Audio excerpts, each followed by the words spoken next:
तो देखिए पहली बार आज जितने भी पेशेंट्स ने ज्वाइन किया है पहले तो मैं उनको वेलकम करना चाहूंगा। Thanks for joining. यूजुअली हम ये प्रोग्राम शाम को करते हैं, आज हम पहली बार सुबह में कर रहे हैं और आज का टॉपिक है किडनी डिजीज एंड डायबिटीज। तो मैं चाहूंगा कि आप किडनी डिसीजेस और डायबिटीज के जो कनेक्शन है उसके संदर्भ में क्वेश्चंस पूछे। और हमारे साथ है डॉक्टर अनूप चौधरी जो नमस्ते। नानावती हॉस्पिटल के हेड ऑफ द डिपार्टमेंट है, नेफ्रोलॉजी डिवीजन के, और एक किडनी ट्रांसप्लांट फिजिशियन भी है। तो वो हमको गाइड करेंगे। शुरुआत में मैं थोड़ा सा ब्रीफ इंट्रोडक्शन दूंगा कि किडनी डिजीजेस और डायबिटीज में क्या कनेक्शंस है और किस प्रकार के डिजीजेस होते हैं। मैं सबसे रिक्वेस्ट करता हूँ कि कोशिश कीजिए इससे संबंधित क्वेश्चंस पूछने को, ना कि डाइट के बारे में या फिर जैसे कुछ लोगों ने जनरल डायबिटीज के बारे में पूछे। हम ये भी क्वेश्चंस लेंगे, ग्रेजुअली लेंगे दूसरे नेक्स्ट एपिसोड्स में। जैसे कि आप सभी जानते हैं, आज तक हमने पहले डायबिटीज हार्ट डिजीज पर हो चुका है हमारा एपिसोड, डायबिटीज और कोविड पर हो चुका है। वैसे ही आज का टॉपिक है डायबिटीज एंड किडनी डिजीजेस। सो मैं एक ब्रीफ ओवरव्यू देता हूँ। सो देखिए, आप जो डायग्राम में देख पा रहे हैं, तो इस प्रकार से हमारे दो गुर्दे होते हैं, किडनी होते हैं। सो देखिए, बेसिकली हमारे गुर्दे इस प्रकार से होते हैं, दो गुर्दे होते हैं, दो किडनी होती है हर एक व्यक्ति को। अब कुछ लोगों को जन्म से कभी कभी एक किडनी एब्सेंट हो सकती है, कभी कभी किडनी का पोजीशन अलग जगह पर हो सकता है, ये जन्मजात होता है जिसको हम कंजेनाइटल प्रॉब्लम्स कहते हैं। अदरवाइज यूजुअली किडनी जैसे कि इस डायग्राम में दिखाई गई है वैसे प्रॉपरली स्थित होती है। और किडनी के दो पार्ट होते हैं, बाहर का पार्ट और अंदर का पार्ट। और उसमें अंदर कलेक्टिंग सिस्टम वगैरह होता है जिसमें यूरिन बनता है। वो सारे मैं इंट्रिकेसीज में नहीं जाता, विल कीप इट सिंपल। ज्यादातर क्वेश्चंस पेशेंट्स के जो क्लिनिक में पूछे जाते हैं वो लैब संबंधित पूछे जाते हैं। तो पहले मैं थोड़ा सा लैब के बारे में ब्रीफ करना चाहूंगा।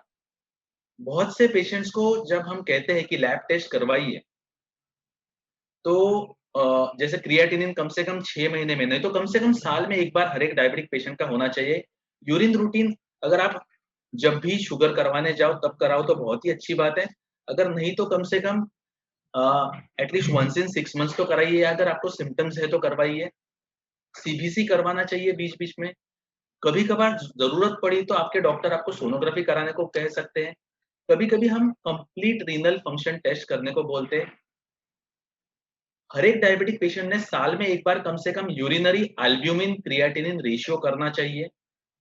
और अगर आपको किडनी डिजीज है तो आपके डॉक्टर या आपके किडनी के डॉक्टर आपको ज्यादा ऑफन करने को बोल सकते हैं।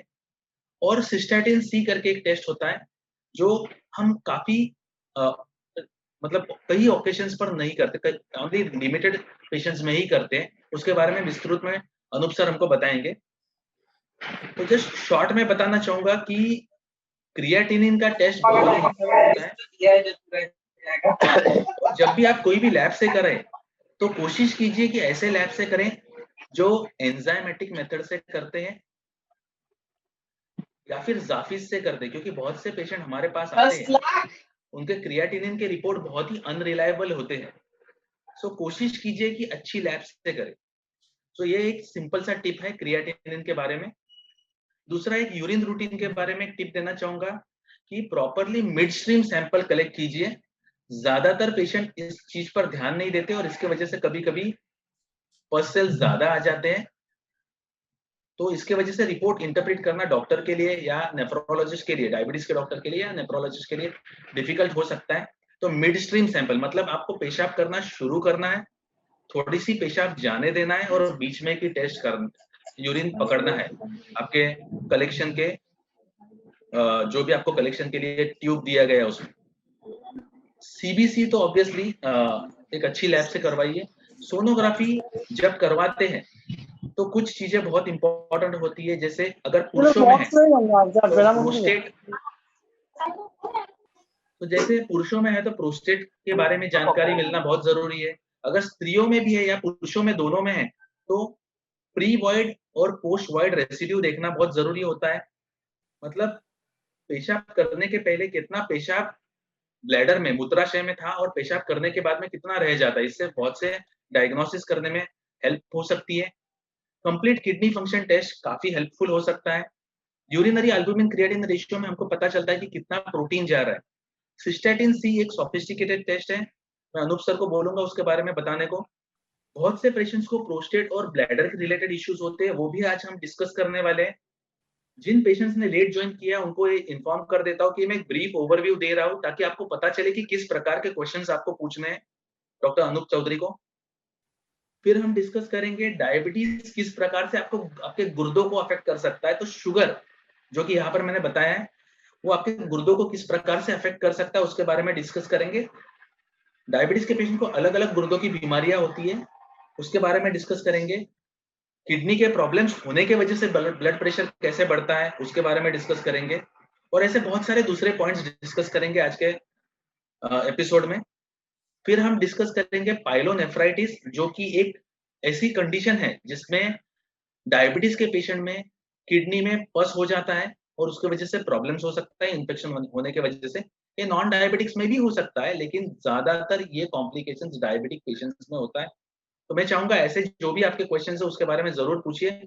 और आज डॉक्टर अनूप चौधरी जो हमारे बीच में है उनको ज्यादा से ज्यादा हम बेनिफिट लेते हैं उनके नॉलेज का। फिर हम डिस्कस करेंगे कि किडनी प्रॉब्लम्स में या नेफ्रोलॉजिकल प्रॉब्लम्स में क्या सिम्टम्स आते हैं, लक्षण आते हैं।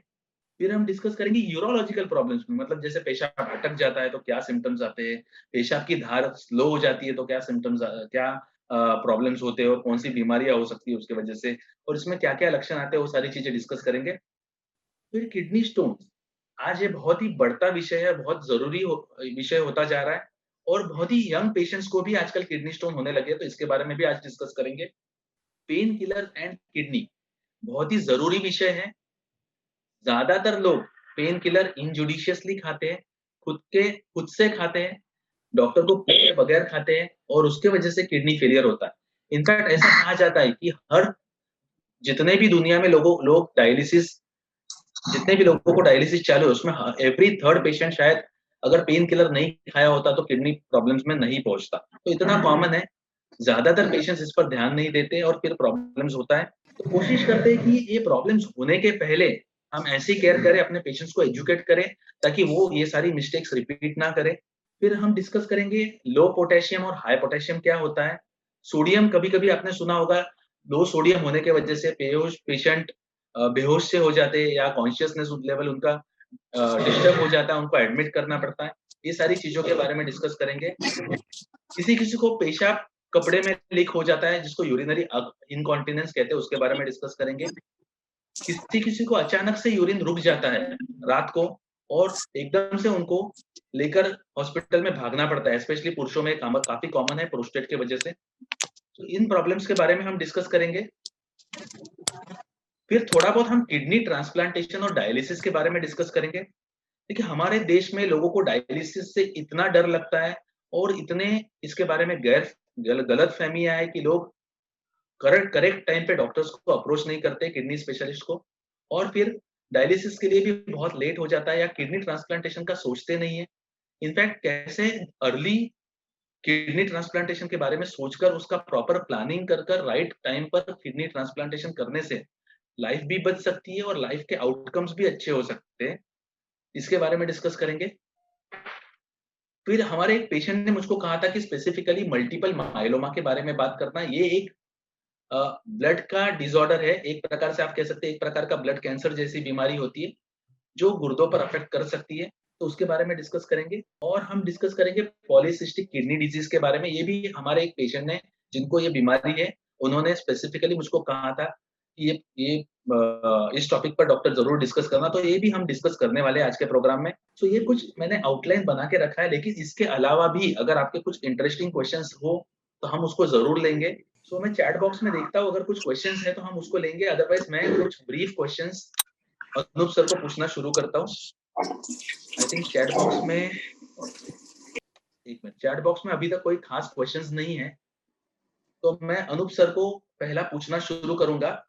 डॉक्टर अनूप, हमारे पेशेंट्स को एडवाइस कीजिए कि लेबोरेटरी टेस्ट का क्या महत्व है किडनी पेशेंट्स में और क्यों करना चाहिए। काफी पेशेंट्स को ऐसा लगता है कि डायबिटीज एक बहुत ही खर्चे वाली बीमारी है जिसमें बार-बार बहुत से तपास करने पड़ते हैं और बहुत से पेशेंट्स टेस्ट करने से कतराते हैं, वो सही समय पर टेस्ट नहीं करते हैं और इसके वजह से कभी-कभी प्रॉब्लम्स डिटेक्ट नहीं होते हैं और आगे कॉम्प्लिकेशंस होते हैं।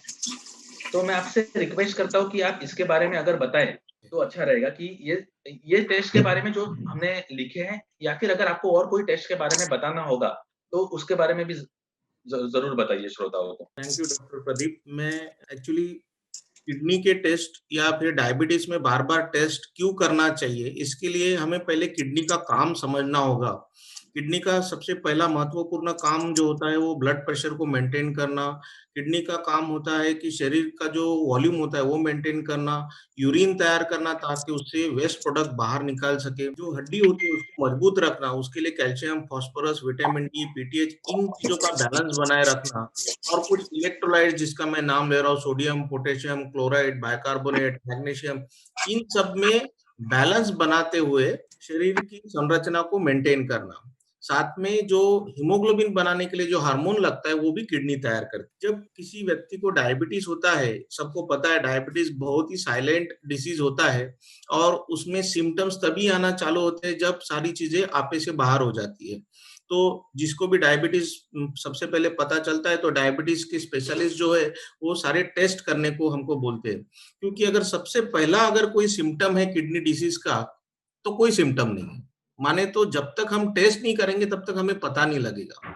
इसका मतलब क्या है कि जैसे हम शुगर को कभी बीच में आफ्टर 40 रूटीनली हेल्थ चेक्स में टेस्ट करते हैं तो बहुत सारे लोगों को कोई सिम्टम्स नहीं रहते, फिर भी उनको डायबिटीज निकल आता है। या तो बहुत सारे लोगों को मुंबई जैसे भागदौड़ के शहर में उनको लगता है थकावट आती है, ट्रेन से ट्रैवल करते हैं, ट्रैफिक है, अभी तो लॉकडाउन लगा हुआ है तो रोड से भी काफी टाइम लगता है, थकावट आती है। बट हर थकावट का कारण सीवियर एक्सर्शन नहीं होता है, उसके लिए हमें टेस्ट करना चाहिए। तो एक बार डायबिटीज डायग्नोज होने के बाद बाकी सारे जो साइलेंट डिसीजेस है उसको डायबिटीज के कनेक्शन में डायग्नोज करने के लिए हमें टेस्ट करनी चाहिए। इसीलिए जैसे कि डॉक्टर प्रदीप साहब ने बताया कि सीरम क्रिएटिनिन, हमारे शरीर में क्रिएटिनिन रोज की तरह तैयार होता है और उसका वैल्यू मेंटेन होता है 1, क्योंकि किडनी चौबीसों घंटा काम करके यूरिन बना के वो क्रिएटिनिन को पेशाब के जरिए निकालती रहती है। सो इसीलिए जब क्रिएटिनिन बढ़ता है, इसका सीधा सीधा मीनिंग ये होता है कि किडनी की फंक्शन करने की कैपेसिटी कम हो रही है। और जब तक ये किडनी की फंक्शन करने की कैपेसिटी 70%, 80% कम नहीं हो जाती तब तक पेशेंट्स को सिम्टम्स नहीं आते। किडनी एक इनोसेंटली बिहेव करने वाला शरीर में ऑर्गन है जो जिसकी काफी सहनशीलता होती है। तो इसलिए शुरुआत से ही अगर हम टेस्ट करते हैं तो बीमारी का पता पहले लगता है और इसलिए हम उसको ट्रीटमेंट स्टार्ट कर सकते हैं। जैसा यूरिन रूटीन, डॉक्टर प्रदीप ने बताया कि यूरिन रूटीन में बहुत सारी चीजें ऐसी है कि सिंपल यूरिन के टेस्ट से हमें अर्ली किडनी डिसीज पता लग सकता है, जैसे कि यूरिन में प्रोटीन है क्या, यूरिन में ब्लड सेल्स लॉस हो रहे हैं क्या, या यूरिन में इन्फेक्शन है क्या, बैक्टीरिया है क्या। तो ये सारी चीजों से हमको अर्ली चीजें पता लग सकती है। सिंपल सीबीसी, हीमोग्लोबिन लो है तो उससे भी हमें सस्पिशन आता है कि किडनी डिसीज हो सकता है क्या, क्योंकि मैंने बताया आपको कि किडनी डिसीज में हीमोग्लोबिन कम रहता है और उसका कारण है इरिथ्रोपोएटिन हार्मोन की डिफिशियंसी। सोनोग्राफी बहुत जरूरी हो जाती है कोई भी किडनी डिसीज के पेशेंट में, क्योंकि अगर किडनी को स्ट्रक्चरल एबनॉर्मेलिटी है, जैसे डॉक्टर प्रदीप ने बताया कि कोई कोई जन्म के साथ एक ही किडनी रहती है, या तो फिर किडनी अपनी जगह पर प्लेस नहीं रहती है, रोटेशन रहते हैं, या फिर किसी को किडनी में स्कार रह सकते हैं। तो सोनोग्राफी एक बहुत ही सिंपल टेस्ट होती है और कोई उसमें हार्म नहीं होता है। तो once in a year sonography कराना जरूरी है। देखो यहाँ पे एक सिंपल प्रिंसिपल मैं आपको बताता हूँ। अगर हम रोड पे ड्राइव कर रहे हैं तो हमारा एक्सीडेंट हो सकता है और एक्सीडेंट होने के बाद तो कोई भी हमें हेल्प के लिए आ जाएगा। अगर कोई नहीं आता है तो म्यूनसिपालिटी वाले तो जरूर उठा के लेके जाते हैं, लेकिन प्रॉब्लम होने के बाद उसके ऊपर एक्शन लेने में कोई मतलब नहीं रहता है, तब तक काफी देर हो चुकी होती है। तो best is acting before the problems, and that's why all educated diabetes specialists ask you to do certain tests ताकि वो प्रॉब्लम को हम पहले पता कर सके। जैसे कि सोनोग्राफी में हम खाली प्रोस्टेट का साइज नहीं पता करते, बल्कि पेशाब करने के पहले कितना यूरिन रुकता है, पेशाब करने के बाद कितना यूरिन रुकता है, और उसका किडनी पे कुछ स्वेलिंग है क्या, वो सारी चीजें भी उसमें पता लग सकती है। कभी कभी डिटेल रेनल फंक्शन टेस्ट भी मांगते हैं, जिसमें हमको कैल्शियम, फास्फोरस, विटामिन डी या फिर यूरिक एसिड, ये सारी चीजों का पता लगता है, और उसको टाइमली करेक्ट करते हैं। जैसे हाई यूरिक एसिड है, ब्लड प्रेशर है, तो यूरिक एसिड को टाइमली करेक्ट करेंगे तो फ्रीक्वेंसी ऑफ किडनी डिसीज जो आगे आता है वो कंट्रोल में आता है। सिमिलरली लो विटामिन डी का कोरिलेशन इन्फेक्शन से या फिर बॉडी पेन से होता है, तो पर्सन पेन किलर खाता है। तो जो जो एबनॉर्मेलिटी हमें टेस्ट में दिखती है, उससे प्रॉब्लम आने के पहले अगर करेक्ट करने की अगर हम मंशा रखते हैं, तो ये सारी चीजें हमें काफी हेल्पफुल रहती है। उसमें सबसे इम्पोर्टेंट जो टेस्ट आजकल सभी लोग ध्यान देना चाहते हैं, सभी लोग मतलब doctors as well as patient, ये urine albumin to creatinine ratio. अब ये टेस्ट होती क्या है? जब यूरिन में जब अल्बुमिन दिखता है, इसका मतलब क्या है कि किडनी से अल्बुमिन नाम का घटक यूरिन में आ जाता है। यूजुअली वो नहीं आना चाहिए, यूजुअली वो तो बॉडी में ही रहना चाहिए। मैं इसका एग्जांपल आपको, जब हम चाय छानने की जो मराठी में जिसको गाळणी बोलते हैं, उसमें जब चाय डालते हैं तो चाय नीचे जाती है, पत्ती ऊपर रह जाती है, राइट? वैसे ही हमारी किडनी का काम होता है फिल्ट्रेशन का। तो जब किडनी फिल्ट्रेशन का काम करती है, तो जो चीजें अनावश्यक होती है शरीर को, जो बाहर निकलनी चाहिए, वो यूरिन के माध्यम से बाहर निकालती है। लेकिन जो मेजर इंग्रेडिएंट जो बॉडी में चाहिए होते हैं, जैसा कि अल्बुमिन, वो बॉडी में रखती है। लेकिन अगर वो चालनी का छेद अगर बड़ा हो गया, वैसे ही अगर वो किडनी का फिल्ट्रेशन का जो फिल्ट्रेशन स्लीट होती है, वो अगर साइज बड़ी हो गई, तो उसमें से वो प्रोटीन या अल्बुमिन लीक आउट हो जाता है, और उसमें आगे जाके किडनी के प्रॉब्लम्स आते हैं। इसीलिए urine albumin to creatinine ratio एक बहुत ही इंपॉर्टेंट टेस्ट होती है, जिससे अपने को पता चलता है कि अगर प्रोटीन है तो हम पहले से ही उसके ऊपर एक्शन ले, उसका ट्रीटमेंट करें और प्रोटीन का क्वांटिफिकेशन कम करें। So this is very important. Kidney को एक फिल्टर की तरह देखना चाहिए, क्योंकि हमारे शरीर में काम ही फिल्ट्रेशन का होता है। लास्ट टेस्ट जो, जैसे कि अभी डॉक्टर प्रदीप डायग्राम जो ड्रॉ कर रहे हैं, जैसा एक साइड में जो फिल्ट्रेशन का अगर कोई ये साइड समझो चालनी है, और उसका अगर छेद बड़ा होता है तो उसमें से प्रोटीन लीक होता है, और जब भी ये प्रोटीन लीक होने का बढ़ जाता है, तभी किडनी डिसीजेस प्रोग्रेस होते हैं। उसको हम हमारी भाषा में डायबिटिक नेफ्रोपैथी ऐसा बोलते हैं। एक सिस्टैटिन सी के बारे में डॉक्टर प्रदीप ने जिक्र किया था। सिस्टैटिन सी क्लिनिकल प्रैक्टिस में एज ए नेफ्रोलॉजिस्ट हम तभी यूज करते हैं जब कोई पेशेंट को किडनी डोनेट करने का होता है, ताकि हम उससे ये पता लगा सके। Cystatin C is a very accurate measure to diagnose somebody who is having kidney problem or not, but clinical practice में serum creatinine is more useful and better indicator, more reliable indicator. Cystatin C is still we are just using or restricting towards the जो selection जो patient होता है जिसको kidney donate करना होता है, उसी के लिए करते हैं। I think we can move forward doctor Pradeep, so that I can explain. Surely. Cystatin C काफी महंगा भी होता है। आई थिंक सिस्टेटिन सी मेरे ख्याल से 1,500 रुपए के आसपास होता होगा, राइट टेस्ट। राइट। और creatinine usually most of the अच्छी लैब्स में 200 से 250 रुपए के आसपास होता है, इसलिए हम सिस्टेटिन सी ऑफन कराते भी नहीं है। लेकिन आपको पता होना चाहिए कि ऐसी भी टेस्ट है। स्पेशली मैं यही कहूंगा ज्यादा से ज्यादा लोगों को कि इस टेस्ट पर जरूर ध्यान दीजिए, जैसे डॉक्टर अनूप ने बताया। एक मिनट, 6 नंबर का टेस्ट जो यूरिन अल्बुमिन नंबर का test, urine albumin creatinine ratio, इस पर जरूर ध्यान दीजिए। और हर साल में एक बार कम से कम हर एक डायबिटिक पेशेंट ने ये टेस्ट करवाना ही चाहिए। सीरम क्रिएटिनिन तो डेफिनेटली आप करवाते ही हैं, लेकिन अल्बुमिन क्रिएटिनिन रेशियो काफी बार मिस हो जाता है। और जैसे कि मैंने बताया, अच्छी लैब से कराइए, अच्छे मेथड से करवाइए, ये भी बहुत जरूरी होता है। ठीक, तो आई थिंक अभी हम आगे के क्वेश्चंस लेंगे। कुछ पेशेंट्स ने कुछ क्वेश्चंस पूछे, अच्छे क्वेश्चंस हैं। एक पेशेंट ने, मेथड क्या होती है, ये किसका क्वेश्चन है? मिस्टर यश शर्मा, किरण पाटिल। किरण पाटिल, देखिए तो हर एक ब्लड टेस्ट करने के अलग अलग लेबोरेटरी में मेथड्स होते हैं। तो उसमें जो सबसे रिलायबल मेथड होता है क्रिएटिनिन के लिए, और जो सबसे ज्यादा रिप्रोड्यूसेबल होता है। देखिए मैं आपको सिंपल समझाता हूँ। समझिए अगर आपने क्रिएटिनिन एक लैब से कराया, आता है 1.3 उसी दिन, और दूसरे लैब से कराया 1.8 आता है, तो आपके डॉक्टर क्या सोचेंगे, क्या ट्रीटमेंट देंगे आपको, दोनों में जमीन आसमान का फर्क है। लेकिन जो टेस्ट में सबसे ज्यादा रिप्रोड्यूसिबिलिटी होती है, मतलब अगर आप सेम लैब में या दो अलग अलग लैब में सेम मेथड से करें तो 1.3 तो ज्यादा से ज्यादा दूसरे लैब में 1.4 आना चाहिए, उतना माइनर फ्लक्चुएशन आना चाहिए। तो जब आप अच्छे क्वालिटी की लैब से करते हैं, अच्छे मेथड से करते हैं, जहां पर अच्छे रिएजेंट्स यूज हो जाते हैं, तो quality of report is very important. क्योंकि काफी बार मेरे पास ऐसे पेशेंट्स आते हैं जो मेरे पास क्रिएटिनिन का रिपोर्ट लेके आते हैं 1.2 और उनके क्लिनिकल कंडीशन में ये फिट नहीं हो रहा होता है। मैं उनको कहता हूँ वापस से ये टेस्ट दूसरे कोई लैब में कराइए, आता है 1.6। देखिए एक पेशेंट है 1.2 जो एब्सोल्युटली नॉर्मल रेंज में आ रहा है, और दूसरा वही पेशेंट का ब्लड टेस्ट एक दूसरी लैब में से करवाया 1.6 जिसमें ऑलरेडी किडनी फेलियर चालू हो चुका है। सो ये बहुत जरूरी है कि प्रॉपर अच्छी लैब से टेस्ट करवाए।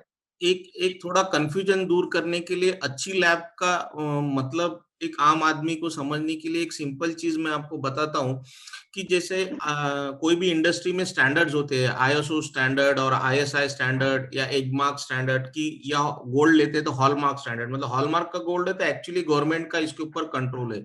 वैसे ही लेबोरेटरी में NABL स्टैंडर्ड, NABH स्टैंडर्ड, ये सारी चीजें होती है।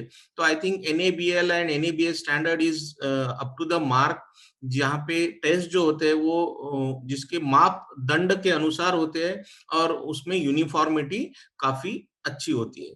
सो जब भी क्रिएटिनिन करते हैं तो अच्छे लैब से करवाना जरूरी है, उसका काफी इंपॉर्टेंस है। Doctor good morning. हाँ बोलिए। एक मिनट में NABL, NABH, कैप, ये सारे है ना स्टैंडर्ड्स है।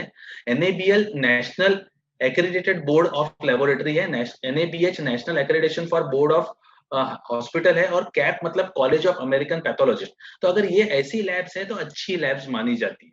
मतलब ये मैं इसलिए कह रहा हूँ कि देखिए बाकी ऑर्डिनरी टेस्ट में बहुत ज्यादा मैटर नहीं करेगा, जैसे ब्लड शुगर है, लेकिन क्रिएटिनिन में बहुत मैटर करता है।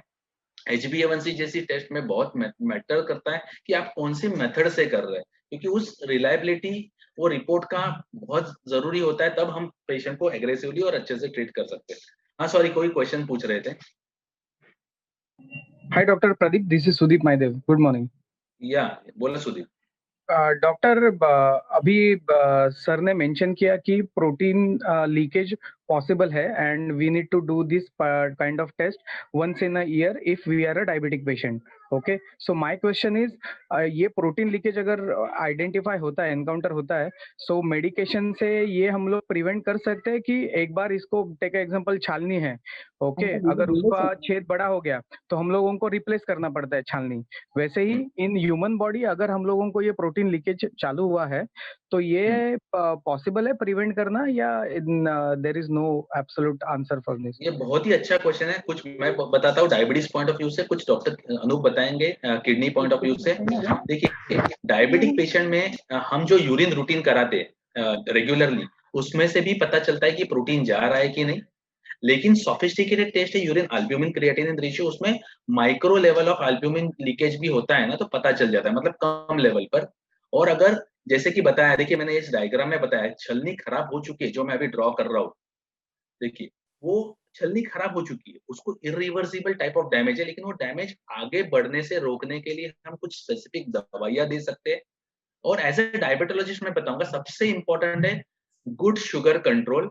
ये उस प्रॉब्लम को आगे बढ़ने से रोकेगा। और ये एक चीज है जो हर एक डायबिटिक, यहाँ पर सुनने वाले हर एक पेशेंट ने ये ध्यान में रखना चाहिए कि ये हर एक डायबिटिक पेशेंट के लाइफ में इवेंचुअली सालों सालों बाद होने का एक्सट्रीमली हाई चांसेस है।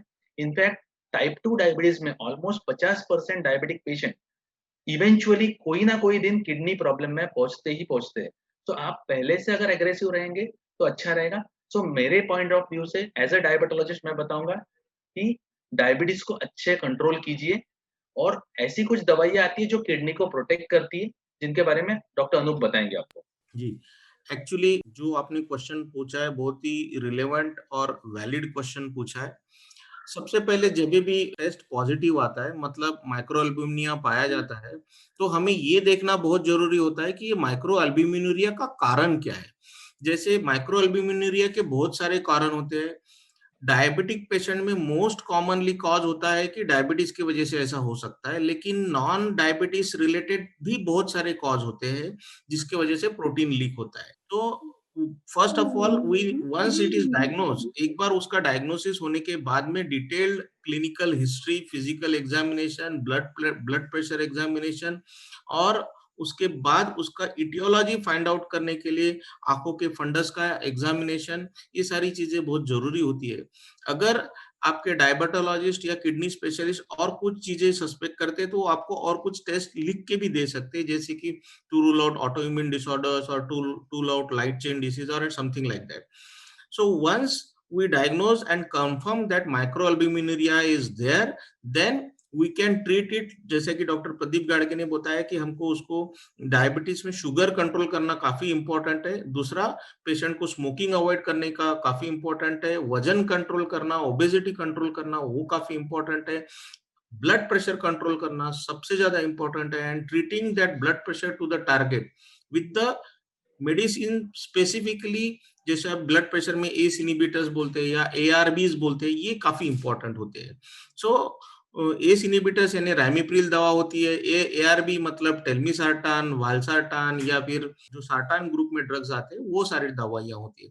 रिसेंटली डायबिटीज में एसजीएलटी2 इनिबिटर्स जो नए ड्रग्स आए हैं उनका भी ये प्रोटीनूरिया कम करने में काफी हेल्प रहता है। वो डॉक्टर प्रदीप आपको उसके बारे में कमेंट करेंगे। तो लगभग ये जो 3-4 कॉमनली यूज दवाइयां होती है उससे हम प्रोटीनूरिया कम कर सकते हैं। And it is very well studied कि 15-15, 20-20 साल का स्टडी करने के बाद उन एक चीज सामने आया है कि अगर हम ये एग्रेसिवली ट्रीट करते हैं तो प्रोटीनूरिया कंट्रोल में आता है, वो बढ़ता नहीं है और स्लोली स्लोली पेशेंट को किडनी का प्रॉब्लम होने से वो बचे रहते हैं। तो देखिए, आप में से काफी पेशेंट्स को डापाग्लिफ्लोजिन, जैसे कि मैं ब्रांड नेम बताऊंगा, कुछ ऐसी दवाई आती है, महंगी दवाई आती है जो डायबिटीज के लिए दी जाती है, जैसे समझिए फॉक्सीगा है या फिर प्रोमिनेट टैबलेट है या फिर इन्वोकाना टैबलेट है या फिर ऑक्सरा टैबलेट है। ये सारी किडनी की ये सारी डायबिटीज की दवाइयों का भी किडनी प्रोटेक्शन में एक बहुत बड़ा रोल होता है।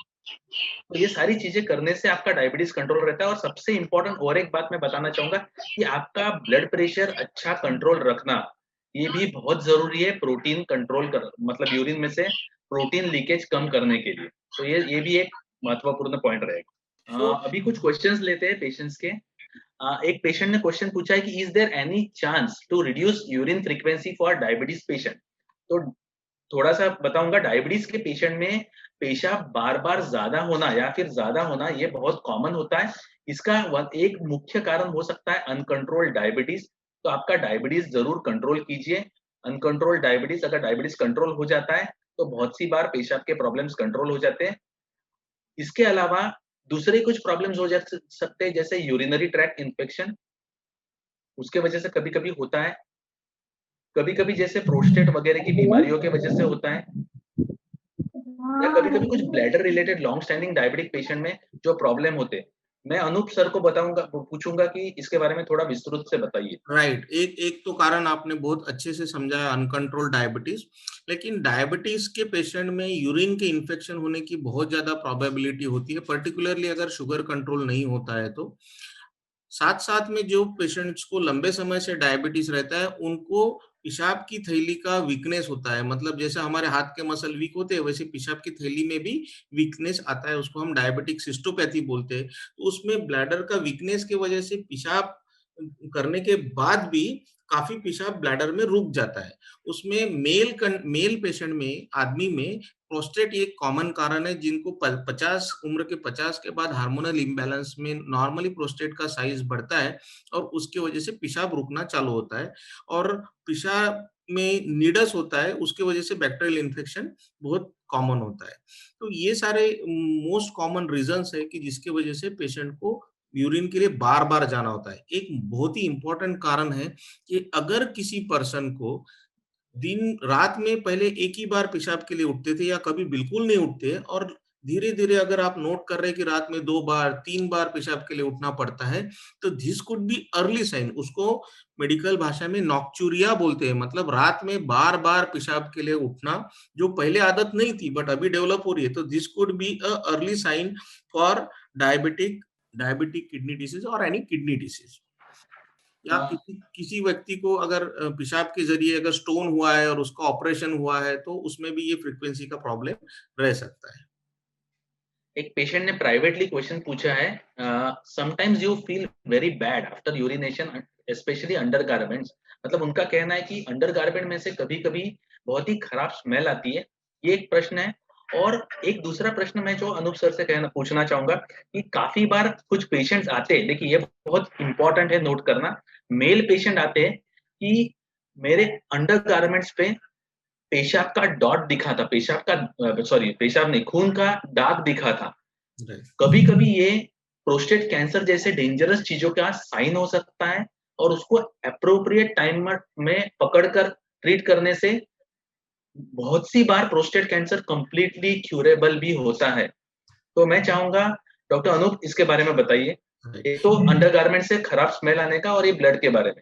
राइट, तो ये बहुत ही कॉमन प्रॉब्लम है। जब हम काफी पेशेंट्स जो उम्र में 50 से ज्यादा होते हैं, उनमें ये प्रॉब्लम काफी आम तौर पे देखा जाता है। Male as well as female दोनों में ये कॉमनली देखा जाता है। और इसका मुख्य कारण है कि पेशाब के ऊपर कंट्रोल ना रहना। उसकी वजह से क्या होता है कि धीरे धीरे इवन यूरिन पास करने के बावजूद भी थोड़ा सा यूरिन लीक होता है और वो पैंट के इसमें वहां पे जमा होता है। और सिंस वो यूरिन धीरे धीरे लीक होते आता है, तो उसमें काफी एक येलो सा धब्बा लग के या स्मेल आना, ये बहुत कॉमन प्रॉब्लम है। नाउ इसका जब ऐसा होता है, तो सबसे पहले इम्पोर्टेंट ये है कि उसमें ये देखना जरूरी है कि भी पेशाब की धार आपकी पहले से कम हुई है क्या, या पेशाब का जो फ्लो है वो उसमें इंटरप्शन है क्या, मतलब पेशाब के रास्ते में कहीं स्ट्रक्चर है क्या, ये सारी चीजें जानना बहुत जरूरी है। वो टेलर मेड, मतलब पर्सन को प्राइवेटली क्वेश्चंस उसके ऊपर आंसर निकाले जा सकते हैं और उस हिसाब से टेस्ट करना। जैसा हम यूरोफ्लोमेट्री का टेस्ट एडवाइस करते हैं उनको, या फिर कभी कभी यूरिन लीकेज का प्रॉब्लम रहता है तो हम उन्हें यूरोडायनामिक्स नाम की स्टडी एडवाइस करते हैं और अकॉर्डिंगली उसका ट्रीटमेंट करते हैं। कभी कभी कुछ पेशेंट्स बोलते हैं कि पेशाब का डॉट वहां पे लगता है, या फिर डॉक्टर पेशाब होने के बाद थोड़ा सा रेड कलर यूरिन आ जाता है। तो ये प्रॉब्लम्स जो है आइदर प्रोस्टेट या तो किडनी के कैंसर का सिम्टम हो सकता है, या तो फिर वहां पे स्टोन की वजह से ये प्रॉब्लम हो सकता है, या तो फिर यूरिन इन्फेक्शन की वजह से ये सारे प्रॉब्लम हो सकते हैं। तो उसके लिए अप्रोप्रिएट मेरा सब पेशेंट वर्ग से ये निवेदन है कि आप ऐसे अगर प्रॉब्लम है तो आपके डॉक्टर के साथ जरूर डिस्कस कीजिए, उसे छुपाइए मत, सो दैट वी कैन उसको आइडेंटिफाई कर सकते हैं एंड उसमें जो भी प्रॉब्लम्स है उसको सॉर्ट आउट करके उसमें से रास्ता निकाल सकते हैं। सो सच सिम्टम्स अगर पहले ऐसे सिम्टम्स अगर अर्ली रिपोर्ट करते हैं आप डॉक्टर को, तो उसमें से हम अर्ली डायग्नोसिस करके ट्रीटमेंट सॉर्ट आउट कर सकते हैं। एंड अगर जैसा मैंने बताया आपको कि रोड पे एक्सीडेंट होने के बाद तो कोई भी उठा के लेके जा सकता है, वैसे ही कोई भी प्रॉब्लम होने के बाद उसको हम सॉर्ट आउट तो कर सकते हैं, बट काफी डिले होता है, काफी तकलीफ होती है, काफी पैसा भी खर्चा होता है। उससे बेटर है अगर हम उसको पहले ही प्रिवेंटिव बेसिस पे, मतलब जब सिम्टम्स अर्ली दिखते हैं या तो फिर हम फ्रीक्वेंट चेकअप करके प्रॉब्लम आने से पहले उसको अगर डायग्नोज करते हैं, तो काफी कम समय में, कम खर्चे में और कम तकलीफ में हम उससे छुटकारा पा सकते हैं। देखिए अभी काफी क्वेश्चंस आ चुके हैं, तो कुछ क्वेश्चंस में रैपिड फायर करूंगा। देखिए अभी एक क्वेश्चन पूछा है भरत गांधी जी ने। उन्होंने कहा है कि प्रोटीन ट्रेस आता है, डायबिटीज मेरा एक्सेलेंट कंट्रोल है, 76 फास्टिंग है, लंच के बाद में 92 है, वेट लॉस होता है, तो इसके लिए कुछ दूसरा इश्यू हो सकता है। और देखिए प्रोटीन ट्रेस आ रहा है, उसके बाद में माइक्रो एल्ब्यूमिन करवाना चाहिए, मतलब एल्ब्यूमिन क्रिएटिन रेशियो भी करवाना चाहिए। वो प्रोटीन ट्रेस किस दिन आया था, कभी कभी देखिए रेगुलर फीवर में भी कभी कभी प्रोटीन आ सकता है, उसको हम डेंजरस प्रोटीन यूरिया नहीं कहते। तो ये सारी चीजें भारती जी, ये सारी चीजें देखकर अप्रोप्रिएटली ट्रीटमेंट, डाइट का सजेशन, जो सारी चीजें उस हिसाब से करनी चाहिए। नेक्स्ट क्वेश्चन है प्रतीक संघवी जी का। My mother had first in kidneys 5 years back. She also has diabetes and thyroid since many years and have been taking medicine. देखिए इनका क्वेश्चन है कि मदर को किडनी में पस हो गया था, मतलब जैसे कि मैंने पहले चित्र बताया था पाइलोनेफ्राइटिस, जो कि मैंने पहले चित्र में बता चुका हूँ। सो पाइलोनेफ्राइटिस डायबिटिक पेशेंट में जैसे मैंने बताया कि बहुत ही कॉमन चीज है, अनकॉमन नहीं है। सो इनकी मम्मी को पस हो चुका था, पाइलोनेफ्राइटिस हो चुका था। उनका कहना है कि डायबिटीज की दवाइयों से ये प्रॉब्लम्स हो सकता है क्या? अनकंट्रोल्ड डायबिटीज से ये प्रॉब्लम होता है, डायबिटीज की दवाइयों से नहीं होता। लेकिन कभी कभी ऐसी कुछ डायबिटीज की दवाई आती है जो यूरिन में शुगर निकालती है, उससे कभी कभी ये चांसेस बढ़ सकते हैं। आई थिंक मैंने आपका क्वेश्चन आंसर कर दिया है। नेक्स्ट थोड़ा मैं क्वेश्चन उसको है, सॉरी टू बोलिए इंटरप्ट, मैं अनूप जी बोलते हैं। इस तरह से मॉडिफाई करूंगा कि डायबिटीज की, जैसे आपने बताया कि SGLT2 इनिबिटर्स नाम की जो दवाई है उससे शुगर निकालते हैं यूरिन के माध्यम से, उनमें यूरिनरी ट्रैक इन्फेक्शन का इंसिडेंस बढ़ जाता है। बट आपके डॉक्टर मेडिसिन स्टार्ट करने से पहले डिटेल हिस्ट्री में ये सब जान के ही ट्रीटमेंट स्टार्ट करते हैं। लेकिन अगर अंडरलाइंग वीकनेस है तो ये प्रॉब्लम बढ़ सकता है। लेकिन उससे भी ज्यादा अगर आपने आपके सिम्टम्स के ऊपर प्रॉपरली ध्यान नहीं दिया और डॉक्टर्स को अर्ली रिपोर्ट नहीं किया, या फिर आपको किडनी स्टोन है और डायबिटीज है, तो ये पाइलोनेफ्राइटिस का प्रॉब्लम बहुत आमतौर पे देखा जाता है। देखिए, हमारे एक पेशेंट ने पूछा है, जो कि यंग पेशेंट है, आई थिंक 38-40 ईयर्स के होंगे, मुझको एग्जैक्ट एज अभी उनका याद नहीं, उन्होंने प्राइवेटली क्वेश्चन पूछा है चैट में। ये मेरे पेशेंट है, ऑलमोस्ट 10-12 साल से पेशेंट है, और उन्होंने पूछा है कि मेरी एक किडनी निकाली गई है 2002 में, डॉक्टर बड़वे के साथ ट्रीटमेंट चालू है, यूरोलॉजिस्ट है वो, और उनको बार बार डायलिटेशन करना पड़ता है हर 3 महीने में, और वो पेनफुल भी होता है। तो क्या ये अवॉइड किया जा सकता है? इसके बारे में क्वेश्चन पूछा है। आपका किडनी निकाला गया, उसका रीजन क्या था? वो व्हाटएवर जो भी रीजन था उसकी वजह से किडनी निकाला गया, और जो आपको डायलिटेशन उनका करना पड़ता है, इसका उनका मतलब रीजन था कि यस, उनका रीजन था कि उनको काफी मल्टीपल स्टोन्स हो गए थे वो राइट किडनी में, और वो किडनी यूजलेस किडनी जैसा हो राइट। गया था, नॉन फंक्शनिंग किडनी हो चुका था। किडनी नॉन फंक्शनिंग था, मल्टीपल स्टोन्स थे, इसलिए किडनी निकालना पड़ा। लेकिन एक चीज हमें ध्यान में रखना पड़ेगा, शायद उनको किडनी निकालने के पहले बहुत सारी प्रोसीजर्स उनके हाँ, बोलिए जो अनूप सर, आप जो कंटिन्यू कीजिए। जो मल्टीपल स्टोन्स जब भी होते हैं, तो स्टोन्स निकालने के लिए, ट्रीटमेंट के लिए उन्होंने उनको पेशाब के जरिए से दूरबीन को पास करना होता है। बार बार ये ऐसा प्रोसीजर करने से कभी कभी, या फ्रिक्वेंट स्टोन पास होने की वजह से कभी कभी यूरेथ्रा में इंजुरी होती है और स्ट्रक्चर ऑफ यूरेथ्रा हो जाता है, इसीलिए उसको मल्टीपल टाइम्स उनको डायलिटेशन करना पड़ता है। अभी आपने पूछा इसके लिए कोई इलाज है क्या? उसके लिए इलाज होता है कि वो आप यूरिनरी फ्लो को डाइवर्ट करो, बट वो बहुत ही कम्बरसम होता है, बहुत ही अनकंफर्टेबल होता है। इसलिए फिलहाल आप जो चीज कर रहे हो, वो I think it is a most standard and recommended treatment plan for structure urethra. उसके अलावा कोई दूसरा ये नहीं। बहुत बार स्ट्रक्चर यूरेथ्रा, जैसे कि डॉक्टर प्रदीप अभी डायग्राम ड्रॉ कर रहे हैं, ये पेशाब का जो थैली है, पेशाब का थैली है, और उसके नीचे जो यूरेथ्रा उन्होंने लिखा है, ये यूरेथ्रा में स्ट्रक्चर हो जाता है, मतलब वो नली सिकुड़ जाती है और उसके वजह से प्रॉपर यूरिनरी फ्लो नहीं होता है। तो वो एक छोटा सा डायलेटर डाल के उसको इंटरमिटेंटली वो डायलेट करते रहते हैं, और यही उसका ट्रीटमेंट है। इसके अलावा और कोई नया ट्रीटमेंट डेवलप नहीं हुआ है। एक पेशेंट ने क्वेश्चन पूछा है, डेक्लाज़ेड-40 मेडिसिन किडनी को प्रोटेक्ट करता है क्या? देखिए, वो न तो प्रोटेक्ट करता है, न तो डैमेज करता है। कुछ स्पेसिफिक मेडिसिन होती है जो किडनी को प्रोटेक्ट करती है, और कुछ स्पेसिफिक मेडिसिन होती है जैसे पेन किलर्स वगैरह, जो किडनी को डैमेज कर सकती है। नेक्स्ट क्वेश्चन है जगदीश व्यास जी का, if diabetes levels are high then there is possibility of getting severe burning in toilet in ladies patient. इनका कहना है कि अगर डायबिटीज ज्यादा हो गया तो लेडीज पेशेंट में पेशाब की जगह पर बहुत बर्निंग होने का चांस ज्यादा है क्या? तो आई थिंक अनूप सर ने ये तो बताया ही है कि इन्फेक्शन होने का चांस ज्यादा है, लेकिन मैं उनको कहूंगा कि थोड़ा और विस्तृत में बताइए इसके बारे में। Right right. जब ब्लड शुगर ज्यादा होती है, तो जो घनता होती है, जो रक्त की जो घनता होती है, जिसको हम डेंसिटी बोलते हैं, वो भी बढ़ जाती है। उसके वजह से ऑस्मोटिक डायूरेसिस होता है, मतलब यूरिन में जो सोल्यूट कंटेंट होता है वो काफी बढ़ जाता है, और उसके वजह से जितना यूरिन किडनी ने बाहर निकलना चाहिए उससे ज्यादा निकलता है। और जब ये हाइपर ऑस्मोलर यूरिन जब यूरेथ्रा से पास होता है, तो काफी बर्निंग पेन जैसा होता है, और ये मेटाबॉलिकली नोन है। और इसीलिए हमें शुगर कंट्रोल करना काफी जरूरी होता है। जब भी ऐसा किसी पेशेंट का अनकंट्रोल्ड शुगर होता है और यूरिनेशन ज्यादा होता है, उनके पेशेंट में प्रोटीनूरिया भी होता है, मतलब प्रोटीन लॉस भी होता है, उसको भी कंट्रोल करना बहुत जरूरी होता है। सो सब सब प्रॉब्लम का सबसे अगर सेंट्रल अगर कोई सॉल्यूशन है तो शुगर कंट्रोल करना, ब्लड प्रेशर कंट्रोल करना, स्मोकिंग अवॉइड करना, वेट कंट्रोल करना और कोई भी हार्मोनल मेडिकेशंस नहीं लेना, कोई भी पेन किलर दवाइयां अवॉइड करना। पेन अगर है तो आप सिंपल पैरासिटामोल ले सकते हैं। सिंपल जो ओवर द काउंटर मेडिकेशंस होते हैं जिसमें लेबल नहीं होते, बहुत बार हम उसको अल्टरनेटिव मेडिकेशंस बोलते हैं, वो अवॉइड करना। कभी कभी Chinese herbal medication, slimming T या फिर सम आयुर्वेदिक की बाबा जी जो पुड़िया देते हैं या कहते हैं कि इससे सब डायबिटीज निकल जाएगा, ये सारी चीजें बहुत ही घातक होती है। उनका पेशेंट का बहुत बार शुगर कंट्रोल हो जाता है क्योंकि किडनी का काम कम होता है। Just for the understanding I will take 2 minutes and I will give you a story. एक businessman around 50 years old, Jain community के, उनको किसी ने सजेस्ट किया कि ये अगर आप दवा लेंगे तो आपका शुगर कंट्रोल हो जाएगा। उन्होंने वो पुड़िया खाई और उनका शुगर कंट्रोल हो गया।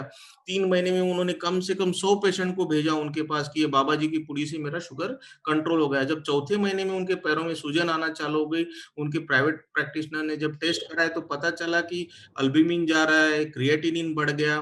क्रिएटिनिन उनका जो नॉर्मली पहले 1 रहता था वो सीधा 4.5 हो गया। और उसके बाद वो जब हमारे पास आए तो पता लगा कि वो आयुर्वेदिक या जो भी अल्टरनेटिव मेडिकेशन वो खा रहे थे, अनलेबल्ड मेडिकेशन खा रहे थे, उसमें हेवी लेड और मेटल्स की वजह से, किडनी इन्वॉल्वमेंट होने की वजह से क्रिएटिनिन बढ़ गया, किडनी की काम करने की शक्ति कम हो गई। और जब ऐसा होता है तो ऑटोमेटिक शरीर में जो इंसुलिन जो तैयार होता है, जिसका काम होने के बाद किडनी उसको तोड़ने का काम करती है, वो कैपेसिटी कम हो जाती है। इसलिए कम दवा में भी या नवा दवा ना होते हुए भी शुगर कंट्रोल होती है, पेशेंट खुश होता है। But what, at the cost of kidney, जो 4 महीने के बाद समझ में आता है और तब तक काफी बड़ा प्रॉब्लम हो चुका होता है। उतने 4 महीने के समय में ये मेरा भला हुआ तो किसी और भले को किसका भला हो, ऐसा वो सोच के सब लोगों को बताता फिरता है। उनके भी प्रॉब्लम्स होते हैं और जब ये प्रॉब्लम बढ़ने लगते हैं तो बाबा जी और कोई दूसरी जगह पे अपनी दवाएं बेचना चालू रखते हैं। तो ये जो प्रॉब्लम है ये unfortunately all over the world है, not only in India. America जैसे कंट्री में भी पढ़े लिखे लोग इसका शिकार होते हैं। तो मेरे आप सब लोगों से गुजारिश है कि ऐसे कोई मेडिसिन के पीछे ना जाइए। आपके जो फिजिशियन, आपके जो डायबिटोलॉजिस्ट है, उन्हीं को फॉलो कीजिए और कोई ओवर द काउंटर मेडिकेशंस ना लीजिए। इसके बारे में मैं कुछ ऐड करना चाहूंगा कि बहुत से लोगों को ऐसा लगता है कि आयुर्वेदिक की सारी मेडिसिन एब्सोल्युटली सेफ है, ऐसा भी नहीं होता। कुछ आयुर्वेदिक मेडिकेशन से भी साइड इफेक्ट्स होते हैं, ये जरूर याद रखिए। और अगर आपको आयुर्वेदिक मेडिसिन लेनी ही है तो अच्छे आयुर्वेदिक मेडिकल कॉलेज के प्रोफेसर से या डॉक्टर से अच्छे इनसे लीजिए, जो कि आयुर्वेद में क्वालिफाइड है, उनसे लीजिए, उसमें कोई प्रॉब्लम नहीं होगा। लेकिन ये जो बहुत से लोग ऐसी काली नीली पीली दवाइयां लेते हैं, कृपया करके इससे बचिए, क्योंकि ये बहुत ज्यादा प्रॉब्लम्स क्रिएट करता है बाद में। मोस्टली जिनका एडवर्टाइजमेंट न्यूज़पेपर में, टीवी में, यूट्यूब पे, गूगल पे जोर शोर से होता है, उससे बचिए। बिकॉज एक चीज समझिए कि जिस चीज को एडवर्टाइजमेंट, मतलब उनका माइंडसेट क्या है उसके पीछे। सो गो बाय योर, आपके जो डॉक्टर्स है उन्हीं की सलाह के अनुसार दवाइयों का सेवन कीजिए। और आपको सभी को बताना चाहूंगा, सभी को तो पता ही होगा, लेकिन अगर किसी को नहीं पता तो हमारे क्लिनिक में अपने फाइल पे एक हेल्पलाइन नंबर लिखा है, जो रोज सुबह 9 से रात को 9 बजे तक चालू होता है। अगर आपको कोई भी डॉक्टर या कोई भी दूसरी दवाई लेनी है, जैसे आप दांत के डॉक्टर के पास चले गए, हड्डी के डॉक्टर के पास चले गए, अगर आपको डाउट है कि ये दवाई मैंने लेनी चाहिए कि नहीं, तो एक असिस्टेंट डॉक्टर को ड्यूटी पर रखा जाता है 9 से रात को 9 बजे तक। आप उनको कांटेक्ट कीजिए, वो आपको जरूर बताएंगे कि ये दवाई सेफ है कि नहीं। और अगर कोई नई दवाई आई है मार्केट में जो असिस्टेंट डॉक्टर को भी पता नहीं है, तो जैसे ही मैं फ्री हो जाऊंगा वो मुझको पूछकर आपको डेफिनेटली इन्फॉर्म कर देंगे कि ये दवाई लेनी चाहिए कि नहीं लेनी चाहिए। स्पेशली ये हमने उन पेशेंट्स में देखा है जो डेंटिस्ट के पास दांत दर्द के लिए जाते हैं या हड्डी के डॉक्टर के पास पेन के लिए जाते हैं, दर्द के लिए जाते हैं, क्योंकि यूजुअली उनको क्रिएटिनिन के बारे में पता नहीं होता, डेंटिस्ट को या ऑर्थोपेडिक के डॉक्टर को। और कभी-कभी ऐसी दवाई गलती से दे दी जाती है और पेशेंट ले लेते हैं, तो प्रॉब्लम हो सकता है। तो ये आपके हड्डी के डॉक्टर को भी ज़रूर बताइए, दाँत के डॉक्टर को भी ज़रूर बताइए। और अगर आपको कुछ भी डाउट है तो आप हमारे हेल्पलाइन नंबर पर ज़रूर कॉल कर सकते हैं। अभी नेक्स्ट एक क्वेश्चन है ललित चौधरी जी का। उन्होंने कहा है कि कोई नई ट्रीटमेंट आई है क्या माइक्रो एल्ब्यूमिन के लिए? मैं फॉक्सिका भी ले रहा हूँ, मतलब वो किडनी प्रोटेक्टिव दवाई भी ले रहे हैं। उनका शुगर HbA1c 6 है, 6 to 7 है और उनके सारे ही टेस्ट अच्छे हैं। तो ललित जी, मैं आपको यही कहूँगा, देखिए मैंने जो लिखा है यहाँ पर जो आपको स्क्रीन पर दिख रहा है, यही सारी चीज़ें हैं जो करनी पड़ती है माइक्रो एल्ब्यूमिन के प्रोग्रेशन को रोकने के लिए, और हो सके तो ब्लड प्रेशर इस लेवल पे कंट्रोल कीजिए, और हो सके तो इस लेवल पे और भी बेहतर रहेगा। अनूप जी को अगर कुछ ऐड करना है बीपी के बारे में तो प्लीज ऐड कीजिए। ब्लड प्रेशर की मेडिकेशंस का टाइप यूजुअली, जैसा कि पहले डिस्कशन हुआ है, रैमीप्रिल है, टेलमिसार्टन है या अजिलसार्टन है, वो रहेगा तो ज्यादा बेटर है। वो आपके डायबिटोलॉजिस्ट डिसाइड करते हैं, लेकिन उसमें क्रिएटिनिन को भी मॉनिटर करना होता है। जितनी सारी चीजें मेंशन की गई है वो बहुत ही प्रोमिनेंट है, लेकिन जैसा कि मैंने कहा कि इसके बावजूद भी अगर प्रोटीनूरिया कंट्रोल नहीं होता है तो नेफ्रोलॉजिस्ट की सलाह जरूर ले कि और कोई दूसरा रीजन हो सकता है क्या। बहुत बार ऑटोइम्यून डिसऑर्डर्स या लाइट चेन डिसऑर्डर्स ऐसा, या फिर एफएसजीएस या फिर किडनी की कोई प्राइमरी बीमारियां हो सकती है और उसकी वजह से भी हो सकता है। देखो, किडनी की बीमारियां खाली डायबिटीज के पेशेंट में होती है ऐसा नहीं है। जिनको डायबिटीज नहीं उनमें भी किडनी की बीमारियां होती है, बल्कि डायबिटीज के पेशेंट डबल रिस्क पे रहते हैं। डायबिटीज की वजह से किडनी में होने वाले प्रॉब्लम और नॉर्मल लोगों को जो होते हैं उसकी वजह से होने वाले प्रॉब्लम, तो उसका एनालिसिस करना बहुत जरूरी है। अभी एक पेशेंट ने क्वेश्चन पूछा है, उन्होंने नाम नहीं लिखा, उनका गैलेक्सी S9 करके डिस्प्ले है यहाँ पर। उन्होंने कहा है कि हम डायबिटीज की दवाइयाँ रेगुलरली ले रहे हैं, क्या इससे किडनी पर असर हो सकता है?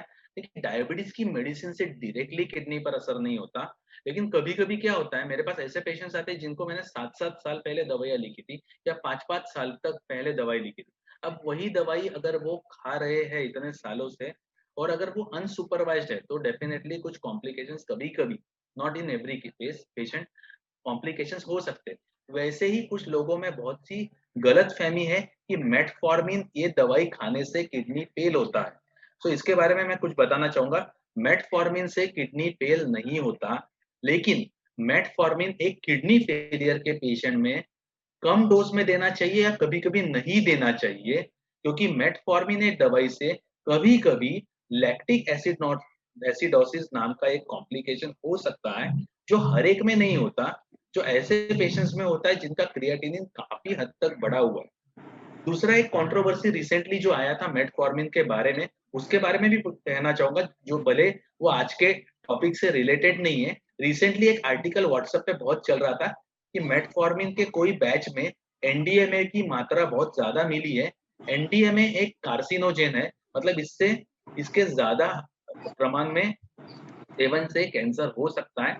तो अमेरिका की एक पर्टिकुलर फार्मास्यूटिकल कंपनी के एक पर्टिकुलर बैच में एनडीएमए की मात्रा ज्यादा मिली थी। तो बहुत से पेशेंट का मेरे प्रश्न था कि क्या मैं अपना मेटफॉर्मिन लेना बंद कर दूं। तो मैं आपको इतना ही एग्जांपल दूंगा कि अमेरिका के एक दूध के डेयरी में मिले हुए एक दूध के सैंपल में कोई टॉक्सिन मिल गया, इसलिए हमने इंडिया में दूध पीना बंद नहीं करना है। आई होप इससे क्लियर मैं एग्जांपल नहीं दे सकता। तो कोई भी अगर ऐसे डाउट है तो अपने डॉक्टर की जरूर सलाह लीजिए। कुछ पेशेंट्स ऐसी न्यूज देखकर तुरंत दवाइयां बंद कर देते हैं और बहुत से प्रॉब्लम्स हो सकते हैं। इसका मैं एक बहुत ही सिंपल भाषा में आंसर करूंगा। बहुत लोगों को मुंबई का ट्रैफिक तो पता ही है। घर से निकलते तो थोड़ा फास्ट जाते हैं, फिर अटक जाते हैं, फिर अटकते हैं, फिर निकलते हैं, फिर कोई हम छोटा सा गली लेके निकलते हैं, राइट। सो डायबिटीज के पेशेंट की जर्नी भी इसी तरह होती है। शुगर फ्लक्चुएशंस होते हैं, दिवाली आती है, कुछ इश्यूज आते हैं, कभी कभी तो अभी लॉकडाउन होता है तो बहुत सारे इश्यूज होते हैं। तो जैसा हम गाड़ी का स्पीड और वो स्पीड चेंज करना पड़ता है, उसके लिए गियर चेंज करते हैं, वैसे ही डायबिटिक पेशेंट के लाइफ में उनकी शुगर की मेडिसिन बार बार फ्रिक्वेंट विजिट्स में डायबिटोलॉजिस्ट कम ज्यादा करना बहुत जरूरी होता है एज पर द नीड। तो ऐसा किसी ने सोचना ही नहीं चाहिए कि एक बार दवाई चालू हो गई मतलब मेरा प्रॉब्लम सेट हो गया और मुझे अभी विजिट नहीं करना है या कुछ मेडिकेशंस चेंज नहीं करना है। खाली शुगर से दवाइयां चेंज नहीं होती है, क्रिएटिनिन से भी दवाइयां चेंज होती है, या बाकी प्रोटीनूरिया से भी दवाइयां चेंज होती है। तो अपने डॉक्टर से फ्रिक्वेंटली विजिट करते रहना चाहिए। अपने टारगेट्स हमें अपने पता रहना चाहिए, जैसे fasting sugar should be less than 130, post lunch should be less than 180, HbA1c should be 7। तुम्हारे लिपिड्स के टारगेट्स आपको पता होना चाहिए कि ट्राइग्लिसराइड 100 के नीचे रहना चाहिए, LDL 100 के नीचे रहना चाहिए, किडनी प्रॉब्लम है तो कितने नीचे रहने चाहिए। तो ट्रीट टू टारगेट मतलब अपने को कौन कौन से सब्जेक्ट में कितने मार्क्स आएंगे तो पास हो जाएंगे ये पता रहना चाहिए।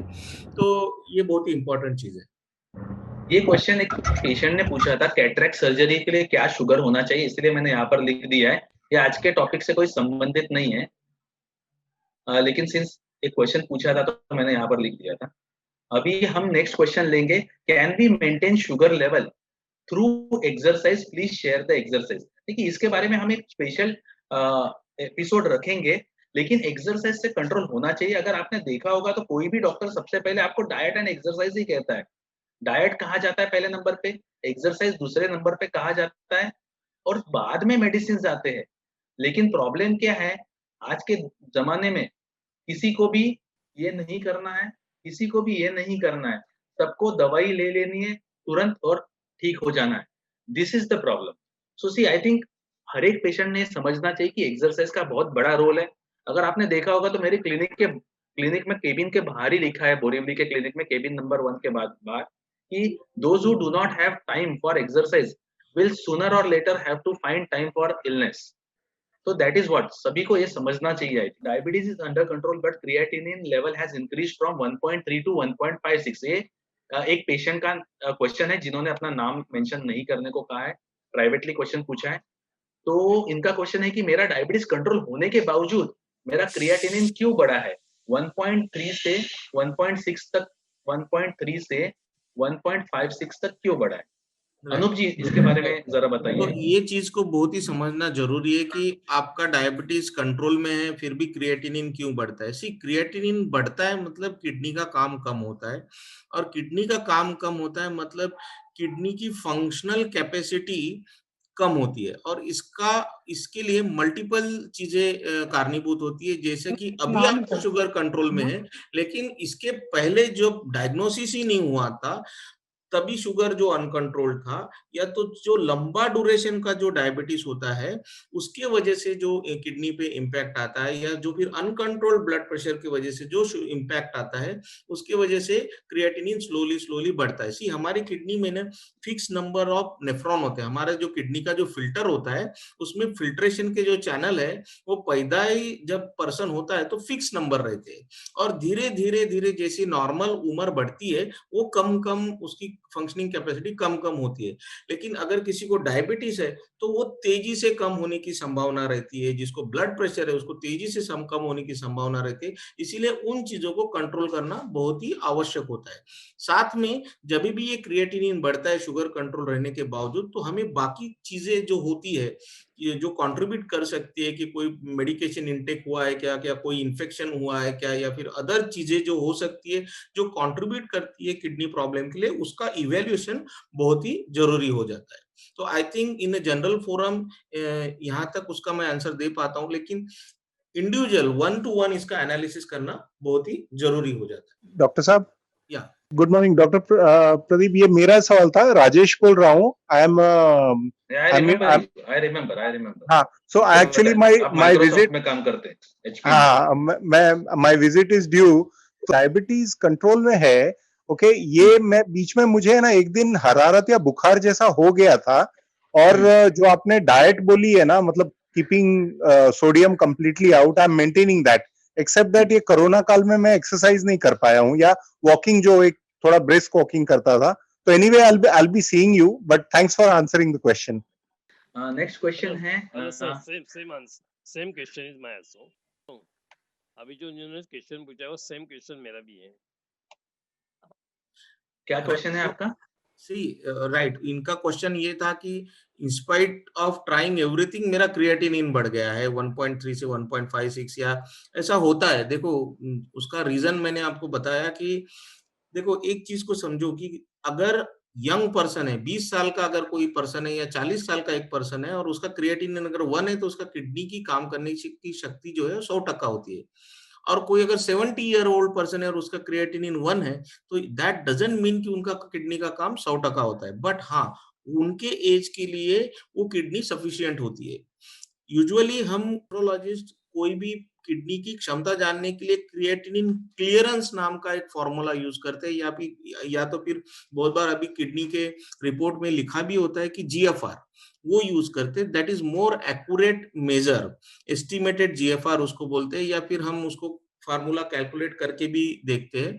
तो क्रिएटिनिन एक वैल्यू होती है जिसको हम पेशेंट का age, sex, body weight, race, ये सारी चीजें डाल के उसके किडनी की फंक्शनिंग कैपेसिटी को गिनते हैं। तो ये जीएफआर जो होता है वो नॉर्मल पर्सन में भी स्लोली कम होते जाता है जैसे जैसे उम्र बढ़ती है। लेकिन डायबिटीज के पेशेंट में अगर या तो किसी को कोई किडनी एलिमेंट है उसमें वो जीएफआर तेजी से कम होते जाता है, किडनी की काम करने की शक्ति कम होती जाती है, उसको हम बोलते हैं क्रॉनिक किडनी डिसीज प्रोग्रेशन। तो वो प्रोग्रेशन का जो स्पीड होता है, क्रिएटिनिन बढ़ने का जो स्पीड होता है, या तो किडनी की काम करने की शक्ति जो कम हो रही है उसका जो स्पीड होता है, उसको अगर हमें रोकना है या उसको हमको हॉल्ट करना है या उसको हमें स्लो करना है, तो जो हमने पहले जो चीजें डिस्कस की उसके ऊपर ध्यान देना बहुत जरूरी है। जैसे कि शुगर कंट्रोल करना, ब्लड प्रेशर कंट्रोल करना, स्मोकिंग अवॉइड करना, ओबेसिटी को कंट्रोल करना, प्रोटीनूरिया को आइडेंटिफाई करना और उसको ट्रीट करना। उसके बाद अगर आपको हेपेटाइटिस बी है, सी है, उसका एनालिसिस करना, बहुत सारी चीजें उसमें आती है, पेन किलर अवॉइड करना। तो इसको जो 13-14 पॉइंट्स जो होते हैं उसको ध्यान रखना बहुत जरूरी होता है। तो देखिए राजेश जी, मैं और एक चीज ऐड करना चाहूंगा कि अगर आपका क्रिएटिनिन अगर ऐसा बढ़ता है सब कुछ करने के बावजूद, तो दो चीजें, जैसे अनूप सर ने बताया कि पहले के प्रॉब्लम्स की वजह से आज प्रॉब्लम्स हो सकते हैं। जैसे फॉर एग्जांपल समझिए अगर कोई 20 साल तक स्मोकिंग करता है, सिगरेट पीता है, और आज सिगरेट पीना बंद कर दिया, लेकिन आज उसका अफेक्ट हो सकता है। तो हो सकता है कि आपका पहले डायबिटीज अनकंट्रोल रहा होगा और उसके असर अभी दिख रहे, या फिर दूसरा जैसे कि मैंने स्क्रीन पर बनाया है कि डायबिटिक किडनी डिसीज ना होके ये कोई दूसरा ही प्रॉब्लम है, प्रोबेबली ये नॉन डायबिटिक किडनी डिजीज है, ये भी इवेल्युएट करके देखना पड़ सकता है। नॉन डायबिटिक किडनी डिजीज मतलब क्या? जैसे किडनी स्टोन की वजह से हुआ प्रॉब्लम, ये किसी को भी हो सकता है, जरूरी है कि सिर्फ डायबिटिक पेशेंट को होगा। या फिर जैसे ग्लोमेरुलोनेफ्राइटिस है, जस्ट मैं एग्जांपल दे रहा हूँ ऐसे, या फिर पेन किलर इंड्यूस्ड डैमेज, या फिर कोई ड्रग इंड्यूस्ड डैमेज, ऐसे कुछ दूसरा कारण है क्या, इसके डिटेल में भी जाने की कोशिश करनी पड़ेगी। ये मैं आपको इसलिए बता रहा हूँ क्योंकि मुझको आपका हिस्ट्री डिटेल में पता है। हाँ जी, मैं आपसे मिलूंगा तो I'll take it further. Definitely, we will take it for, I mean, because I think we'll have to investigate some other things also. ठीक है। दूसरी बात, मतलब एक नेक्स्ट क्वेश्चन है मिस्टर मोहम्मद अजलान जी का वर्डेनाफिल के बारे में। तो ये दवाई ये 52 ईयर के हैं और ये एक दवाई लेते हैं वर्डेनाफिल। ये एक्चुअली मेल्स के सेक्सुअल प्रॉब्लम्स के लिए दी जाती है। तो ये सेफ है क्या, ये इनका क्वेश्चन है। तो देखिए इसके बारे में एक बताऊंगा कि अगर आपके डॉक्टर ने दिए तो सारे हार्ट के कंडीशंस इवैल्यूएट करके ही दिए होंगे, तो ये वैसे पेशेंट्स में सेफ है। अदरवाइज अगर ये हार्ट के पेशेंट में जिनको नाइट्रोग्लिसरीन टाइप के, नाइट्रेट्स टाइप की दवाइयां चालू है, ऐसे पेशेंट्स में दी जाए तो कभी-कभी प्रॉब्लम्स हो सकते हैं, या फिर कभी-कभी नॉर्मल पेशेंट्स में भी इन दवाइयों के वजह से हेडेक्स वगैरह कुछ-कुछ हो सकता है। तो ये सारी सिम्पटम्स आई एम श्योर कि आपके डॉक्टर ने पूरी तरह से इवैल्यूएट करके दिए होंगे। तो I think that answers the question. Pulmonary hypertension में भी इसको यूज किया जाता है, जिसको लंग का प्रॉब्लम होता है उसके लिए भी इसको यूज किया जाता है। करेक्ट। इनफैक्ट ये दवाइयां कभी-कभी, हाँ सर, पापा की एज 74 इयर्स है। लास्ट 10 दिन से उनको फीवर आ रहा था बहुत तेजी से, जिससे दवाई दी तो फीवर तो चला गया, सर्दी खांसी कुछ नहीं है, लेकिन वो उन दवाई की वजह से इफेक्ट वजह से उनको पूरे मुंह में छाले आ गए। डायबिटीज लेवल उनका मैंने सुबह चेक किया था, ये क्वेश्चन है ना आज के सब्जेक्ट से डायरेक्टली रिलेटेड नहीं है। आप मुझको ये प्रोग्राम होने के बाद में फोन कर दीजिए, मैं आपको ट्रीटमेंट बता दूंगा। ये आज है ना, हो सके तो देखिए अनूप जी हमारे यहाँ पर वापस नहीं आएंगे आज, उनका टाइम ज्यादा से ज्यादा हम किडनी के डिस्कशन के लिए यूज कर लेते हैं। अभी हम नेक्स्ट क्वेश्चंस लेंगे ना, नेक्स्ट क्वेश्चन, उसके पहले मैं एक बहुत जरूरी बात चाहता हूँ कि आप सभी को ये पता हो कि किडनी के लक्षण क्या है। तो मैं डॉक्टर अनूप से रिक्वेस्ट करूंगा कि इसके बारे में थोड़ा सा बताएं, क्योंकि देखिए जब आपको पता होगा कि क्या लक्षण है तभी तो आप देखेंगे, और तभी तो आप अपने डॉक्टर को, फैमिली डॉक्टर को या डायबिटोलॉजिस्ट को या किडनी के डॉक्टर को अप्रोच करेंगे। तो ये बहुत जरूरी है।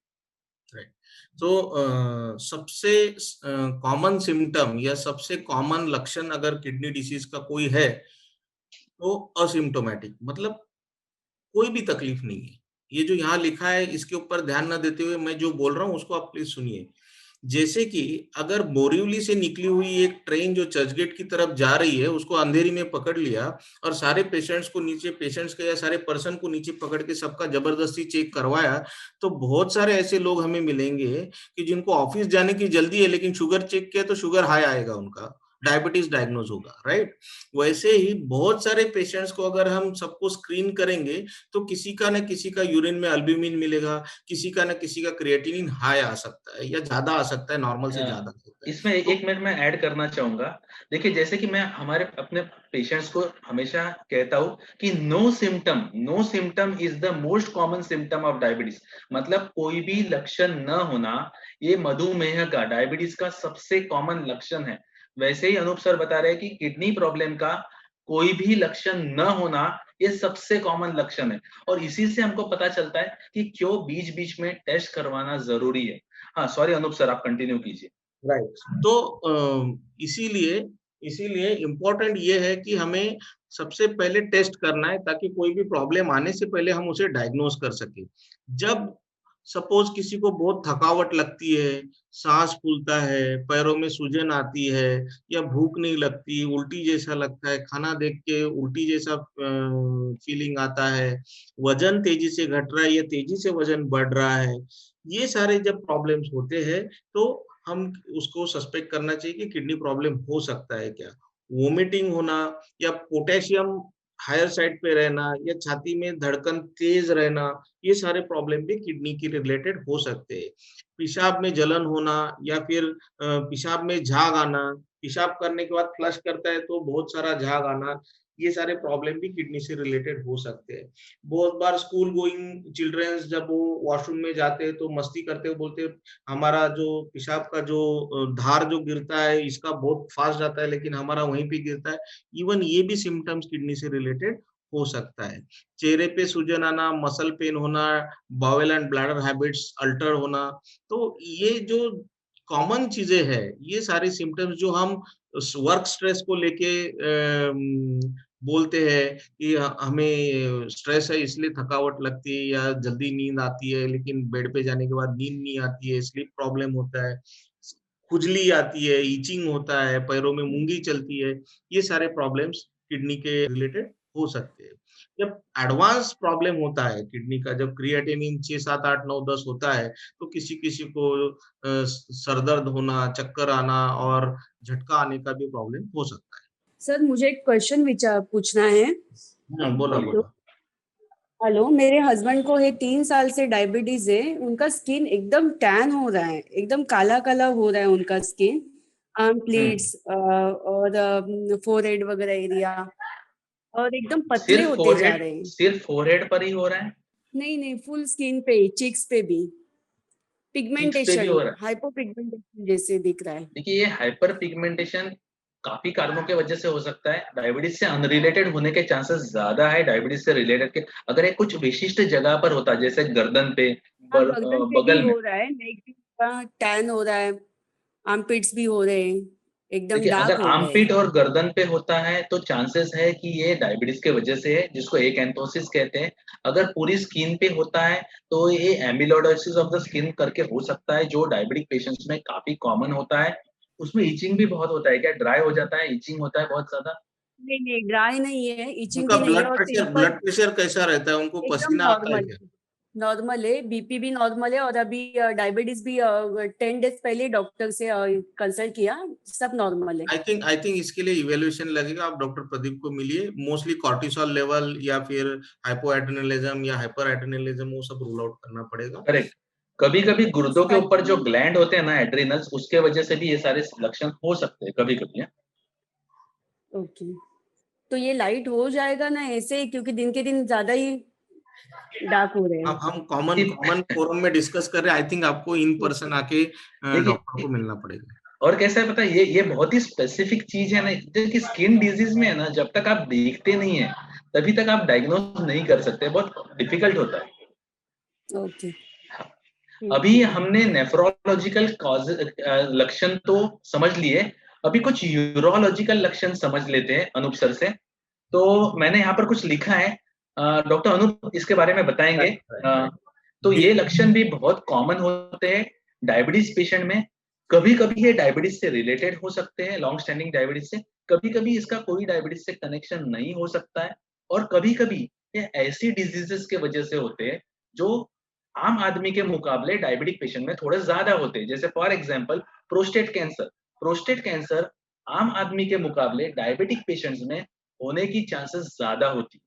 तो ऐसे कुछ वजह से, तो मैं चाहूंगा कि अनूप सर इसके बारे में बताएं। पहला जो डिसयूरिया, मतलब इसका मतलब क्या है कि पेशाब करते वक्त समाधान न होना या पेशाब करते वक्त जलन होना, पेशाब में जलन होना, तो ये यूरिनरी ट्रैक्ट इन्फेक्शन की वजह से हो सकता है, या तो प्रोस्टेट के प्रॉब्लम की वजह से हो सकता है, या प्रोस्टेटाइटिस की वजह से हो सकता है। पुअर स्ट्रीम मतलब पेशाब की धार दूर ना गिरते हुए पैरों के पास ही गिरना, ये भी प्रोस्टेट की वजह से हो सकता है।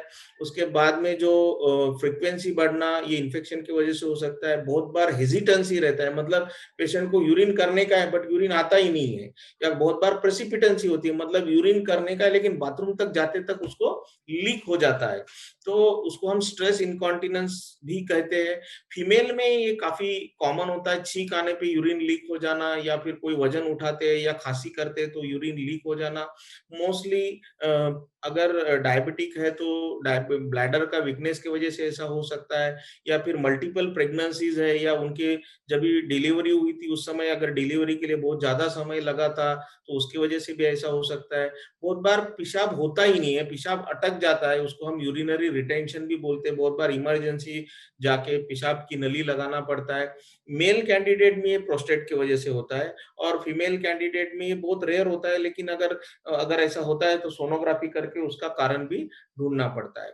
एक चीज ध्यान में रखो, खून आना, पेशाब में खून आना कभी भी किसी भी सूरत में उसको लाइटली नहीं लेना चाहिए, उसको इग्नोर नहीं करना चाहिए। अगर मेल कैंडिडेट है तो उसके लिए प्रोस्टेट के लिए सिंपल प्रोस्टेटिक स्पेसिफिक एंटीजन यानी PSA total two free PSA ratio देखते हैं, और सोनोग्राफी इवैल्यूएशन ये सारी चीजें करना बहुत जरूरी होता है। फीमेल के केस में पेल्विक फ्लोर मसल्स जो होते हैं या जो वीकनेस जो बोलते हैं उसका इवैल्यूएशन करना बहुत ही ज्यादा जरूरी होता है। तो यूरोलॉजिकल इशू मतलब स्टोन एंड प्रोस्टेट का कैंसर या ब्लैडर का कैंसर या किडनी का कैंसर फ्रीक्वेंसी डायबिटिक पेशेंट में ज्यादा है, लेकिन आम लोगों में भी ये काफी ज्यादा होता है। तो इसका सिम्टम एक ही है कि अगर आपको कोई भी यूरिन पास करने में दिक्कत है या डिफिकल्टी है या रूटीन से वो हटके हो रहा है, तो आप अपने डॉक्टर से मिलके उसका सलाह मशवरा करना बहुत ही जरूरी है। ये मान के नहीं चलना है कि मेरी उम्र बढ़ रही है इसलिए ऐसा हो रहा है, या फिर मैं रात में सोता नहीं हूँ इसलिए ऐसा हो रहा है। उसका एनालिसिस करना बहुत जरूरी है। एक क्वेश्चन पूछा है नीलम भाटिया जी ने। उन्होंने कहा है कि ये मैंने यहाँ पर हार्ट बताया है, हार्ट अटैक आने के वजह से क्या कभी कभी गुर्दों पे असर हो सकता है? तो देखिए यहाँ पर मैंने हार्ट बताने की कोशिश की है, हार्ट अटैक आने के वजह से। बहुत ही अच्छा सवाल पूछा है। देखो, हमारे शरीर में जो ऑर्गन्स होते हैं वो एक में एक से बात करते हैं, मतलब हम उसको बोलते हैं ऑर्गन क्रॉस टॉक। जैसे हम हमारे सोसाइटी में, हमारे परिवार में, हमारे घर में एक में एक से बात करते हैं ना, वैसे ही ऑर्गन्स एक में एक से बात करते हैं। तो जब भी हार्ट अटैक आता है तो हार्ट की वजह से किडनी पे असर होता है। हार्ट अटैक आता है तो जो दवाइयां कभी कभी देते हैं या ब्लड प्रेशर ड्रॉप होता है उसकी वजह से, या फिर एंजियोग्राफी होती है उसकी वजह से किडनी पे असर हो सकता है। उसको हम कार्डियो रेनल सिंड्रोम कहते हैं। कार्डियो रेनल सिंड्रोम 5 टाइप के रहते हैं। कभी कभी अचानक हार्ट अटैक आने से भी किडनी पे असर होता है, क्रॉनिक हार्ट डिसीज रहता है तो भी किडनी पे प्रॉब्लम होता है, या कभी कभी किडनी के प्रॉब्लम के वजह से भी हार्ट पे असर होता है। उसको वो टाइप 5 कार्डियो रेनल सिंड्रोम होता है। इवन लंग्स के प्रॉब्लम की वजह से भी किडनी पे असर होता है, उसको हम पल्मोनरी रेनल सिंड्रोम बोलते हैं। लीवर के वजह से भी हम किडनी पे असर होता है, उसको हम हेपेटो रेनल सिंड्रोम बोलते हैं। ब्रेन के वजह से रेयरली होता है बट स्टिल होता है। तो ये मल्टीपल रीजन, मल्टीपल ऑर्गन्स पे अगर ये सीवियर इम्पैक्ट, अगर वो ऑर्गन डिस्फंक्शन है तो उसका भी किडनी पे असर होता है।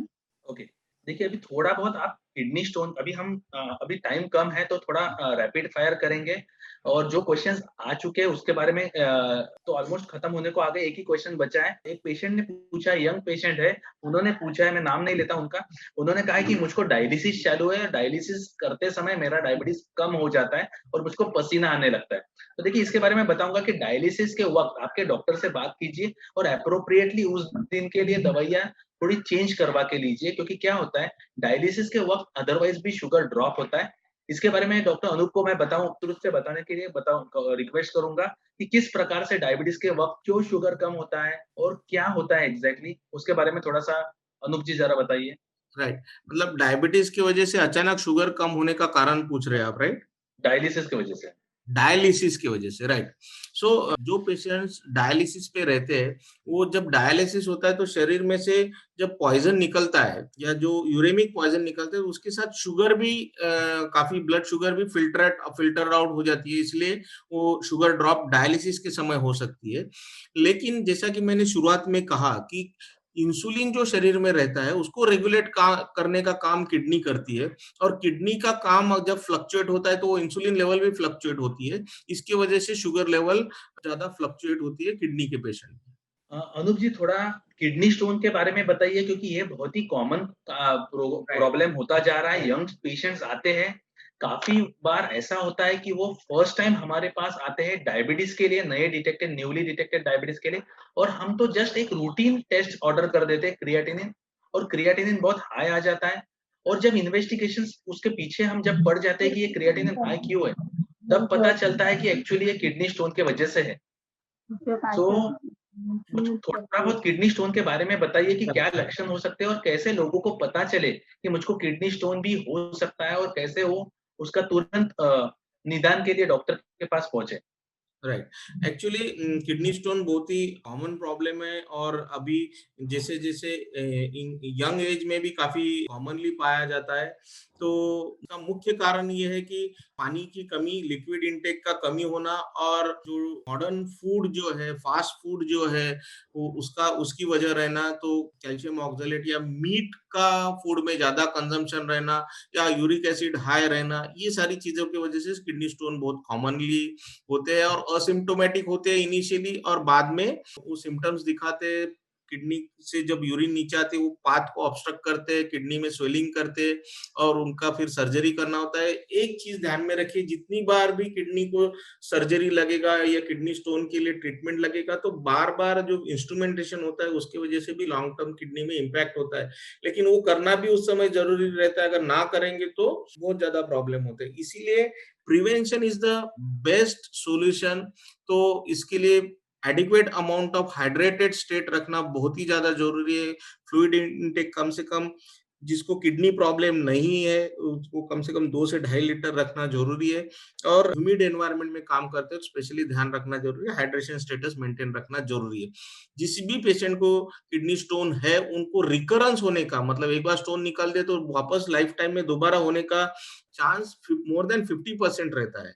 इसीलिए उनको कभी भी, किसी भी पेशेंट को किडनी स्टोन हुआ है, उसने किडनी स्पेशलिस्ट को मिलके मेटाबॉलिक प्रोफाइल करवाना जरूरी है कि यूरिन से कैल्शियम कितना जाता है, phosphorus, uric acid and all metabolic profile, and accordingly उनका डाइट डिजाइन कर सकते हैं, ट्रीटमेंट डिसाइड कर सकते हैं, ताकि नेक्स्ट एपिसोड ऑफ स्टोन हम अवॉइड कर सके। Hello sir, good afternoon. या सर, बोलिए। मेरे मिस्टर अंकल हैं। स्वामीनाथ यादव, बोलिए।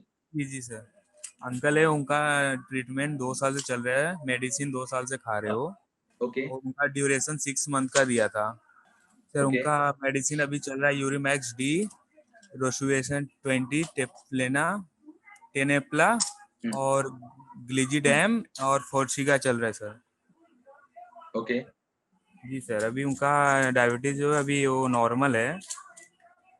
देखिए, आप ऐसे क्वेश्चंस पूछिए जो आज के टॉपिक से संबंधित है, किडनी और डायबिटीज के। ये जो आपके जो इंडिविजुअल क्वेश्चंस है, ये आप बाद में भी पूछ सकते हैं। देखिए, अभी मैं कुछ चीजें डिस्कस करना चाहूंगा। किडनी ट्रांसप्लांट के बारे में हम जरूर डिस्कस करेंगे, क्योंकि ये बहुत ही एक जरूरी क्वेश्चन है और बहुत ही जरूरी टॉपिक है। ज्यादातर लोगों को पता नहीं कि इसके बारे में बहुत अर्ली सोचना चाहिए। ज्यादातर लोगों को पता नहीं कि ये बहुत ही एक बून है, बून को क्या कहते हैं, एक आशीर्वाद है ह्यूमैनिटी के लिए, लेकिन लोग इसको बहुत ही डेंजरस समझते हैं। तो इस सारी चीजों के लिए, इसके बारे में जो गलत धारणाएं हैं लोगों में, उसके बारे में मैं डॉक्टर अनूप चौधरी जी से डिस्कस करने को कहूंगा। लेकिन उसके पहले मैं चाहता हूँ कि 2 क्वेश्चंस जो आए थे पेशेंट्स के, जिन्होंने मुझको स्पेसिफिकली इस पर बात करने को कहा था, वो क्वेश्चंस हम ले लेते हैं। तो एक हमारे पेशेंट है जिनको मल्टीपल माइलोमा नाम की बीमारी है। तो ये मल्टीपल माइलोमा एक ऐसी बीमारी होती है जिसमें बोन मैरो में से जो प्लाज्मा सेल होता है, उसमें थोड़ा एब्नॉर्मेलिटीज होता है, और ये इसके वजह से किडनी पर भी असर हो सकता है।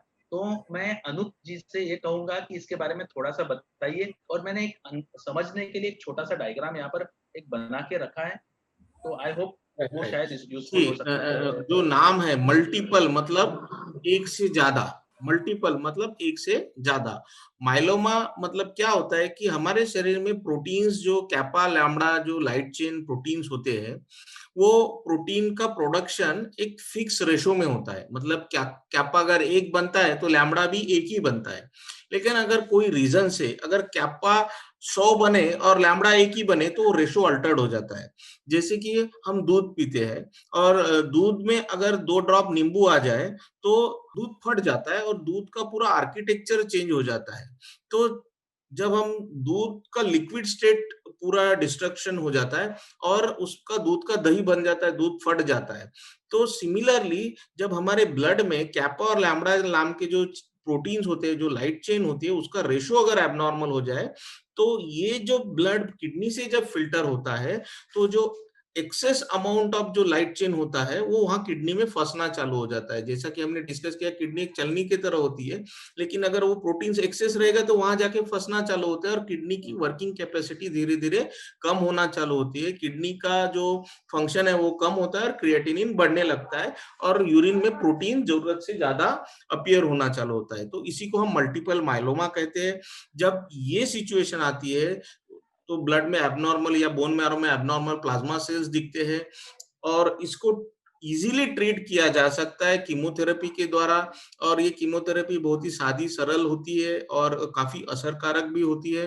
अगर जब ये मल्टीपल माइलोमा किसी को डायग्नोज होता है तो उसके लिए लंबे समय तक ट्रीटमेंट लेना पड़ता है और अगर ट्रीटमेंट सही तरीके से ली जाती है तो किडनी का बचाव भी किया जा सकता है। क्योंकि अगर हम प्रोटीन्स को जो एबनॉर्मल बन रहे हैं उसको अगर कंट्रोल में लाते हैं तो किडनी को काफी लंबे समय तक संभाल सकते हैं। दूसरा, ये जो प्रोटीन जब बोन में जाके फंसते हैं तो वहां पे लाइटिक लीजन्स तैयार होते हैं, इजीली फ्रैक्चर होने की संभावना होती है।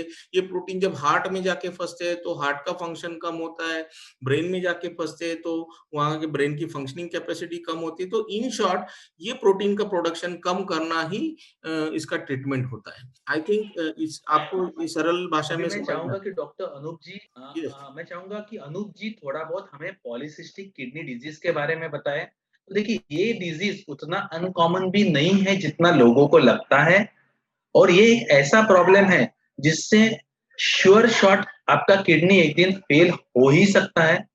और अगर ये प्रॉपर टाइम में डिटेक्ट किया जाए तो बहुत सारे चेंजेस किए जा सकते हैं। सी, आज के प्रोग्राम का मुख्य हेतु क्या है कि ज्यादा से ज्यादा पेशेंट को ये बताया जाए कि क्या करना है ताकि प्रॉब्लम्स ना हो। क्योंकि आप हमारे पास जब प्रॉब्लम्स के साथ आते हैं तभी तो हम आपको ट्रीटमेंट करने वाले हैं, लेकिन उसके पहले ऐसा क्या किया जाए कि प्रॉब्लम्स ना हो। तो मैं चाहता हूँ कि पॉलीसिस्टिक किडनी डिजीज, जो कि उतना अनकॉमन भी नहीं जितना लोगों को लगता है, उसके बारे में थोड़ा सा अनूप जी जरा बताइए। राइट। पॉली मतलब एक से ज्यादा, सिस्टिक मतलब छोटे छोटे जो डॉक्टर प्रदीप ने डायग्राम किए सिस्ट तैयार होना, वो किडनी के ऊपर या किडनी में तैयार होते हैं। मतलब एक चीज को समझो कि जिसका जो आकार जो हमारा किडनी का होता है, गुर्दे में बहुत सारे सिस्ट तैयार होते हैं। मतलब ऐसे ग्रेप्स जैसे बंच तैयार हो जाते हैं और उसमें फ्लूइड भरा हुआ रहता है।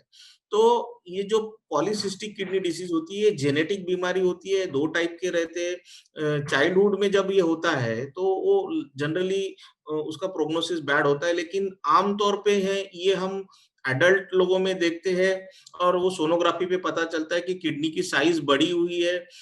जब हम नॉर्मली जब रूटीनली सोनोग्राफी करते तो ये पता लग सकता है, या तो फिर कोई पेशेंट को यूरिन में ब्लड आता है या बैक में पेन होता है या यूरिन आउटपुट कम होता है, तो जब देखते हैं तब उसमें पता लगता है कि किडनी साइज बड़ी होती है। नॉर्मली 9 से 10 सेंटीमीटर की किडनी रहती है, बट ये पेशेंट में kidney size over a period of years बढ़ते रहती है, 10 से 20 सेंटीमीटर तक भी जा सकती है। और जब ये साइज बढ़ती है तो इसके वजह से पेशेंट को काफी डिस्कम्फर्ट होता है और ये सब पेशेंट में क्रिएटिनिन धीरे धीरे बढ़ते जाता है। Over a period of years उनको किडनी फेल्योर डेवलप होता है।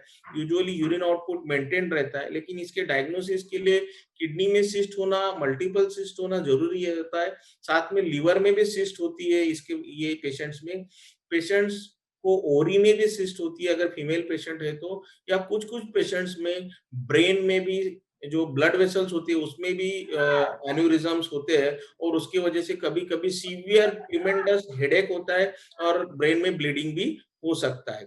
इसीलिए जो डॉक्टर प्रदीप ने पहले भी बताया और हमने भी उसके इंसिस्ट किया कि हर पेशेंट को एक सोनोग्राफी कराना जरूरी होता है।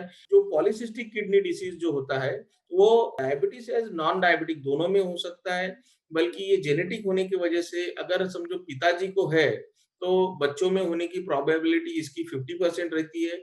इसीलिए एनी एडल्ट वो फैमिली मेंबर्स जो होते हैं उसको हम इसको इवेल्युएट करते हैं। किसी को भी पॉलीसिस्टिक किडनी डिसीज है उसने एक चीज ध्यान में रखना चाहिए, अगर उनको इंटरमिटेंट हेडेक होता है तो अपने डॉक्टर से जरूर संपर्क करें और ब्रेन का एमआर एंजियो करके रखना जरूरी है, क्योंकि अगर ब्रेन में ब्लीडिंग होता है तो बाद में लाइफ में काफी डिसेबिलिटी आ जाती है। तो उसके पहले ही उसका इवेल्युएशन करके कॉइलिंग करके एन्यूरिज्म का ट्रीटमेंट कर सकते हैं और वो प्रॉब्लम से हम बच सकते हैं। जैसा कि मैंने कहा ये फैमिलीज में चलता है, तो अगर कोई Okay. फैमिली में दादा परदादा या किसी को ये प्रॉब्लम है तो बच्चों ने उसका इवेल्युएशन करना जरूरी है। ये इस सब के साथ में एक चीज आपको बताऊंगा कि किसी को अगर किडनी डिसीज हो जाता है या किडनी फेल होता है तो लाइफ वहां पे खत्म नहीं होती है। मैं वापस रिपीट करूंगा, किसी को भी अगर किडनी डिसीज होता है कोई भी वजह से, डायबिटीज की वजह से या पॉलीसिस्टिक किडनी डिसीज से, या तो नंबर ऑफ कारण हो सकते हैं किडनी फेलियर के, अगर किडनी फेल होता है तो सबसे पहले उसके फेल नहीं होने देना है, जिसे डॉक्टर बोलते हैं टेस्ट करना है, ट्रीटमेंट करना है। इर्रेस्पेक्टिव ऑफ दैट, जब क्रॉनिक किडनी डिसीज प्रोग्रेसिव होता है और जब क्रिएटिनिन 5-6 के ऊपर चला जाता है या पेशेंट को फिर नॉशिया, वोमिटिंग, ब्रेथलेसनेस या पोटेशियम बढ़ जाना या शरीर में एसिड लेवल ज्यादा तैयार होना, उसकी वजह से सांस फूलना, ये सारे प्रॉब्लम तैयार होते हैं, तो उस समय उस समय डायलिसिस की जरूरत पड़ सकती है। इसका मतलब क्या है कि मुझे किडनी काम नहीं कर रही तो किडनी का काम किसी और को करना पड़ेगा। किसी और को करना पड़ेगा मतलब मशीन से करना पड़ेगा, उसको हम डायलिसिस कहते हैं। उसमें क्या होता है, 2 टाइप के डायलिसिस होते हैं। एक हीमो मतलब ब्लड का प्यूरिफिकेशन जिसको हीमोडायलिसिस बोलते हैं, जो हम सेंटर में जाते हैं और मशीन को कनेक्ट करके ब्लड मशीन से घूम के वापस बॉडी में जाता है, उसको हीमोडायलिसिस बोलते हैं। यूजुअली इसका फ्रीक्वेंसी जो होता है वो हफ्ते में 2 या 3 बार पेशेंट को जाके करना होता है। दूसरे टाइप का जो डायलिसिस होता है उसको बोलते हैं पेरिटोनियल डायलिसिस। इसको दिन में 4 बार या 3 बार करना होता है और ये आप घर पे भी कर सकते हैं। हालांकि पेरिटोनियल डायलिसिस में पेट में इन्फेक्शन होने की प्रोबेबिलिटी बहुत ज्यादा होती है और एक्चुअली हीमोडायलिसिस से ये महंगा पड़ता है, इसलिए मुंबई जैसे शहर में ये पॉपुलर नहीं है। हालांकि दूर दराज में जहाँ पे डॉक्टर्स का फैसिलिटी नहीं है वहां पे पेरिटोनियल डायलिसिस इंडिया में होता है, लेकिन महंगा होने की वजह से और पेरिटोनियल डायलिसिस में जो बैग्स जो लगती है पानी की वो रखने के लिए काफी जगह लगती है। और मुंबई में सबको पता है कि 300 से 600 स्क्वायर फीट में ही सारी दुनिया अपनी लाइफ समाई हुई रहती है मुंबई में, और वो 600 स्क्वायर फीट लेने में भी पूरी जिंदगी निकल जाती है। तो पेरिटोनियल डायलिसिस की बैग्स रखना बहुत प्रॉब्लमेटिक होता है, जगह काफी ऑक्यूपाई होती है, साथ में पेट के इन्फेक्शन भी काफी हो सकते हैं। तो हमारे जो लोकेलिटी में हीमोडायलिसिस काफी पॉपुलर है। मशीन होती है वो प्रॉपर किडनी को फंक्शन रिप्लेस नहीं कर सकती, या तो फिर सारे के सारे जो पॉइजन रिमूवल जो नेचुरल किडनी से होते हैं वो मशीन से नहीं हो सकते। इसलिए the best modality of any kidney failure, अगर वो एंड स्टेज किडनी फेल्यूर है तो उसको हम ट्रांसप्लांट कहते हैं, मतलब किडनी ट्रांसप्लांट। किडनी ट्रांसप्लांट 2 प्रकार के होते हैं। एक लाइव जिसमें सगा मतलब mother, father, brother, sister, husband, wife या जो भी blood related person kidney donate करता है, जिसमें ब्लड ग्रुप सेम या डिफरेंट होता है तो उसको across the blood group barrier treatment बोलते हैं। एंड दूसरा जो होता है वो कैडेवर ट्रांसप्लांट, मतलब आपने बहुत बार न्यूज़पेपर में सुना होगा कि ब्रेन डेड पेशेंट्स ने किडनी दिया, तो वो कैडेवर ट्रांसप्लांट होता है। उसके लिए रजिस्ट्रेशन होता है, गवर्नमेंट उसकी लिस्ट मेंटेन करते हैं, और जब भी कोई पेशेंट के ऑर्गन डोनेट करती है फैमिली जो ब्रेन डेड है, तो ऐसे पेशेंट उसमें लाभकारी हो सकते हैं। तो कहने का मतलब haemodialysis and transplant, these are the 2 ways, and life खत्म नहीं होती। काफी अच्छे से हमारे जो पोस्ट ट्रांसप्लांट पेशेंट्स है वो अच्छे से लाइफ जी रहे, शादी होती है, बच्चे होते हैं, या फिर उनका प्रोफेशनल लाइफ चलते रहता है, कोई दिक्कतें नहीं आती है। हाँ, हीमोडायलिसिस में हफ्ते में 2 या 3 बार हॉस्पिटल में जाने की वजह से उनका समय काफी उसमें ये होता है, खर्चा भी काफी होता है। इसलिए मेरा आपको सजेशन है, प्रिवेंशन इज बेटर। एंड जो आपको एग्जाम्पल जो मैंने दिया कि सड़क पे दुर्घटना होने के बाद सभी लोग भागते, उठाते, लेके जाते, बट उसमें कोई मजा नहीं है। एक्सीडेंट होने के बाद उस पर एक्शन लेने में कोई मजा नहीं है। सारा हमारा प्रयास जो रहना चाहिए वो एक्सीडेंट होने से बचने में है, मतलब किडनी प्रॉब्लम होने से या किडनी प्रॉब्लम को बढ़ने से रोकने में ज्यादा समझदारी है। उसमें मैं आपको सबको निवेदन करता हूं कि आपके जो डॉक्टर है उनसे रूटीन रेगुलरली सलाह लेते रहिए और उनको फॉलो कीजिए। कोई भी टेस्ट जब भी वो एडवाइस करते हैं तो हर एडवाइस करने के पीछे एक अपना पर्पस होता है, हर चीज आपको सजेस्ट करने के पीछे एक पर्पस होता है और वो पेशेंट के भले के लिए होता है। उसको समझिए और उसको फॉलो कीजिए। एक चीज यहाँ पर मैं मेंशन करना चाहूंगा जो कि डिस्कशन में नहीं आई है और डाइट ये अपना डिस्कशन का पार्ट नहीं है, फिर भी एक 4 शब्दों में मैं मेंशन करूंगा कि किसी भी किडनी का प्रॉब्लम है उस पेशेंट ने नॉन वेजिटेरियन आइटम अवॉइड करना चाहिए, इसलिए क्योंकि नॉनवेज जो मटन चिकन फिश होता है वो प्रोटीन युक्त खाना होता है और उसमें सल्फर कंटेनिंग अमाइनो एसिड्स होते हैं और वो किडनी के लिए ज्यादा हानिकारक होते हैं, इसलिए वो अवॉइड करना बहुत जरूरी होता है। डिपेंडिंग ऑन द पेशेंट के पोटेशियम के अनुसार उसको डाइट सजेस्ट किया जाता है और उसको फॉलो करना बहुत ही जरूरी होता है। जो पेशेंट वेजिटेरियन होते हैं उनमें हम बोलते हैं कि जो कठोल है या दाल है उसको क्वांटम थोड़ा कम कीजिए, मतलब अगर आप 2 कटोरी दाल रोज खाते हैं तो हम बोलते हैं 1 कटोरी खाइए ताकि किडनी पे ज्यादा लोड ना आए या ज्यादा प्रेशर ना आए।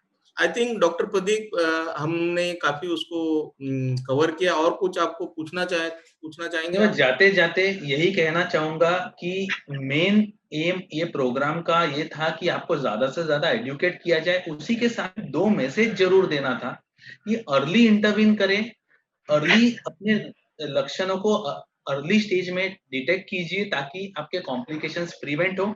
और फाइनली एक बहुत ही इंपॉर्टेंट चीज कहना चाहूंगा कि जब हमारी डेथ हो जाती है और हम जब चले जाते हैं इस दुनिया से, तब तो हमारे ऑर्गन्स को जला दिया जाता है या दफना दिया जाता है, क्यों ना उसको डोनेट किया जाए और किसी के लिए कुछ किया जाए। एक सिंपल सी बात कहूंगा कि मैंने खुद की बॉडी का डोनेशन साइन करके रखा है, तो जब मैं मरूंगा तो मेरी बॉडी मेडिकल स्टूडेंट्स को डोनेट की जाएगी पढ़ाई करने के लिए, क्योंकि मैं भी किसी की डेड बॉडी पर पढ़ाई करके ही तो डॉक्टर बना हूं। तो वैसे ही अगर आप कम से कम अपनी पूरी बॉडी नहीं डोनेट कर सकते तो कुछ ऑर्गन्स तो डोनेट कर सकते हैं।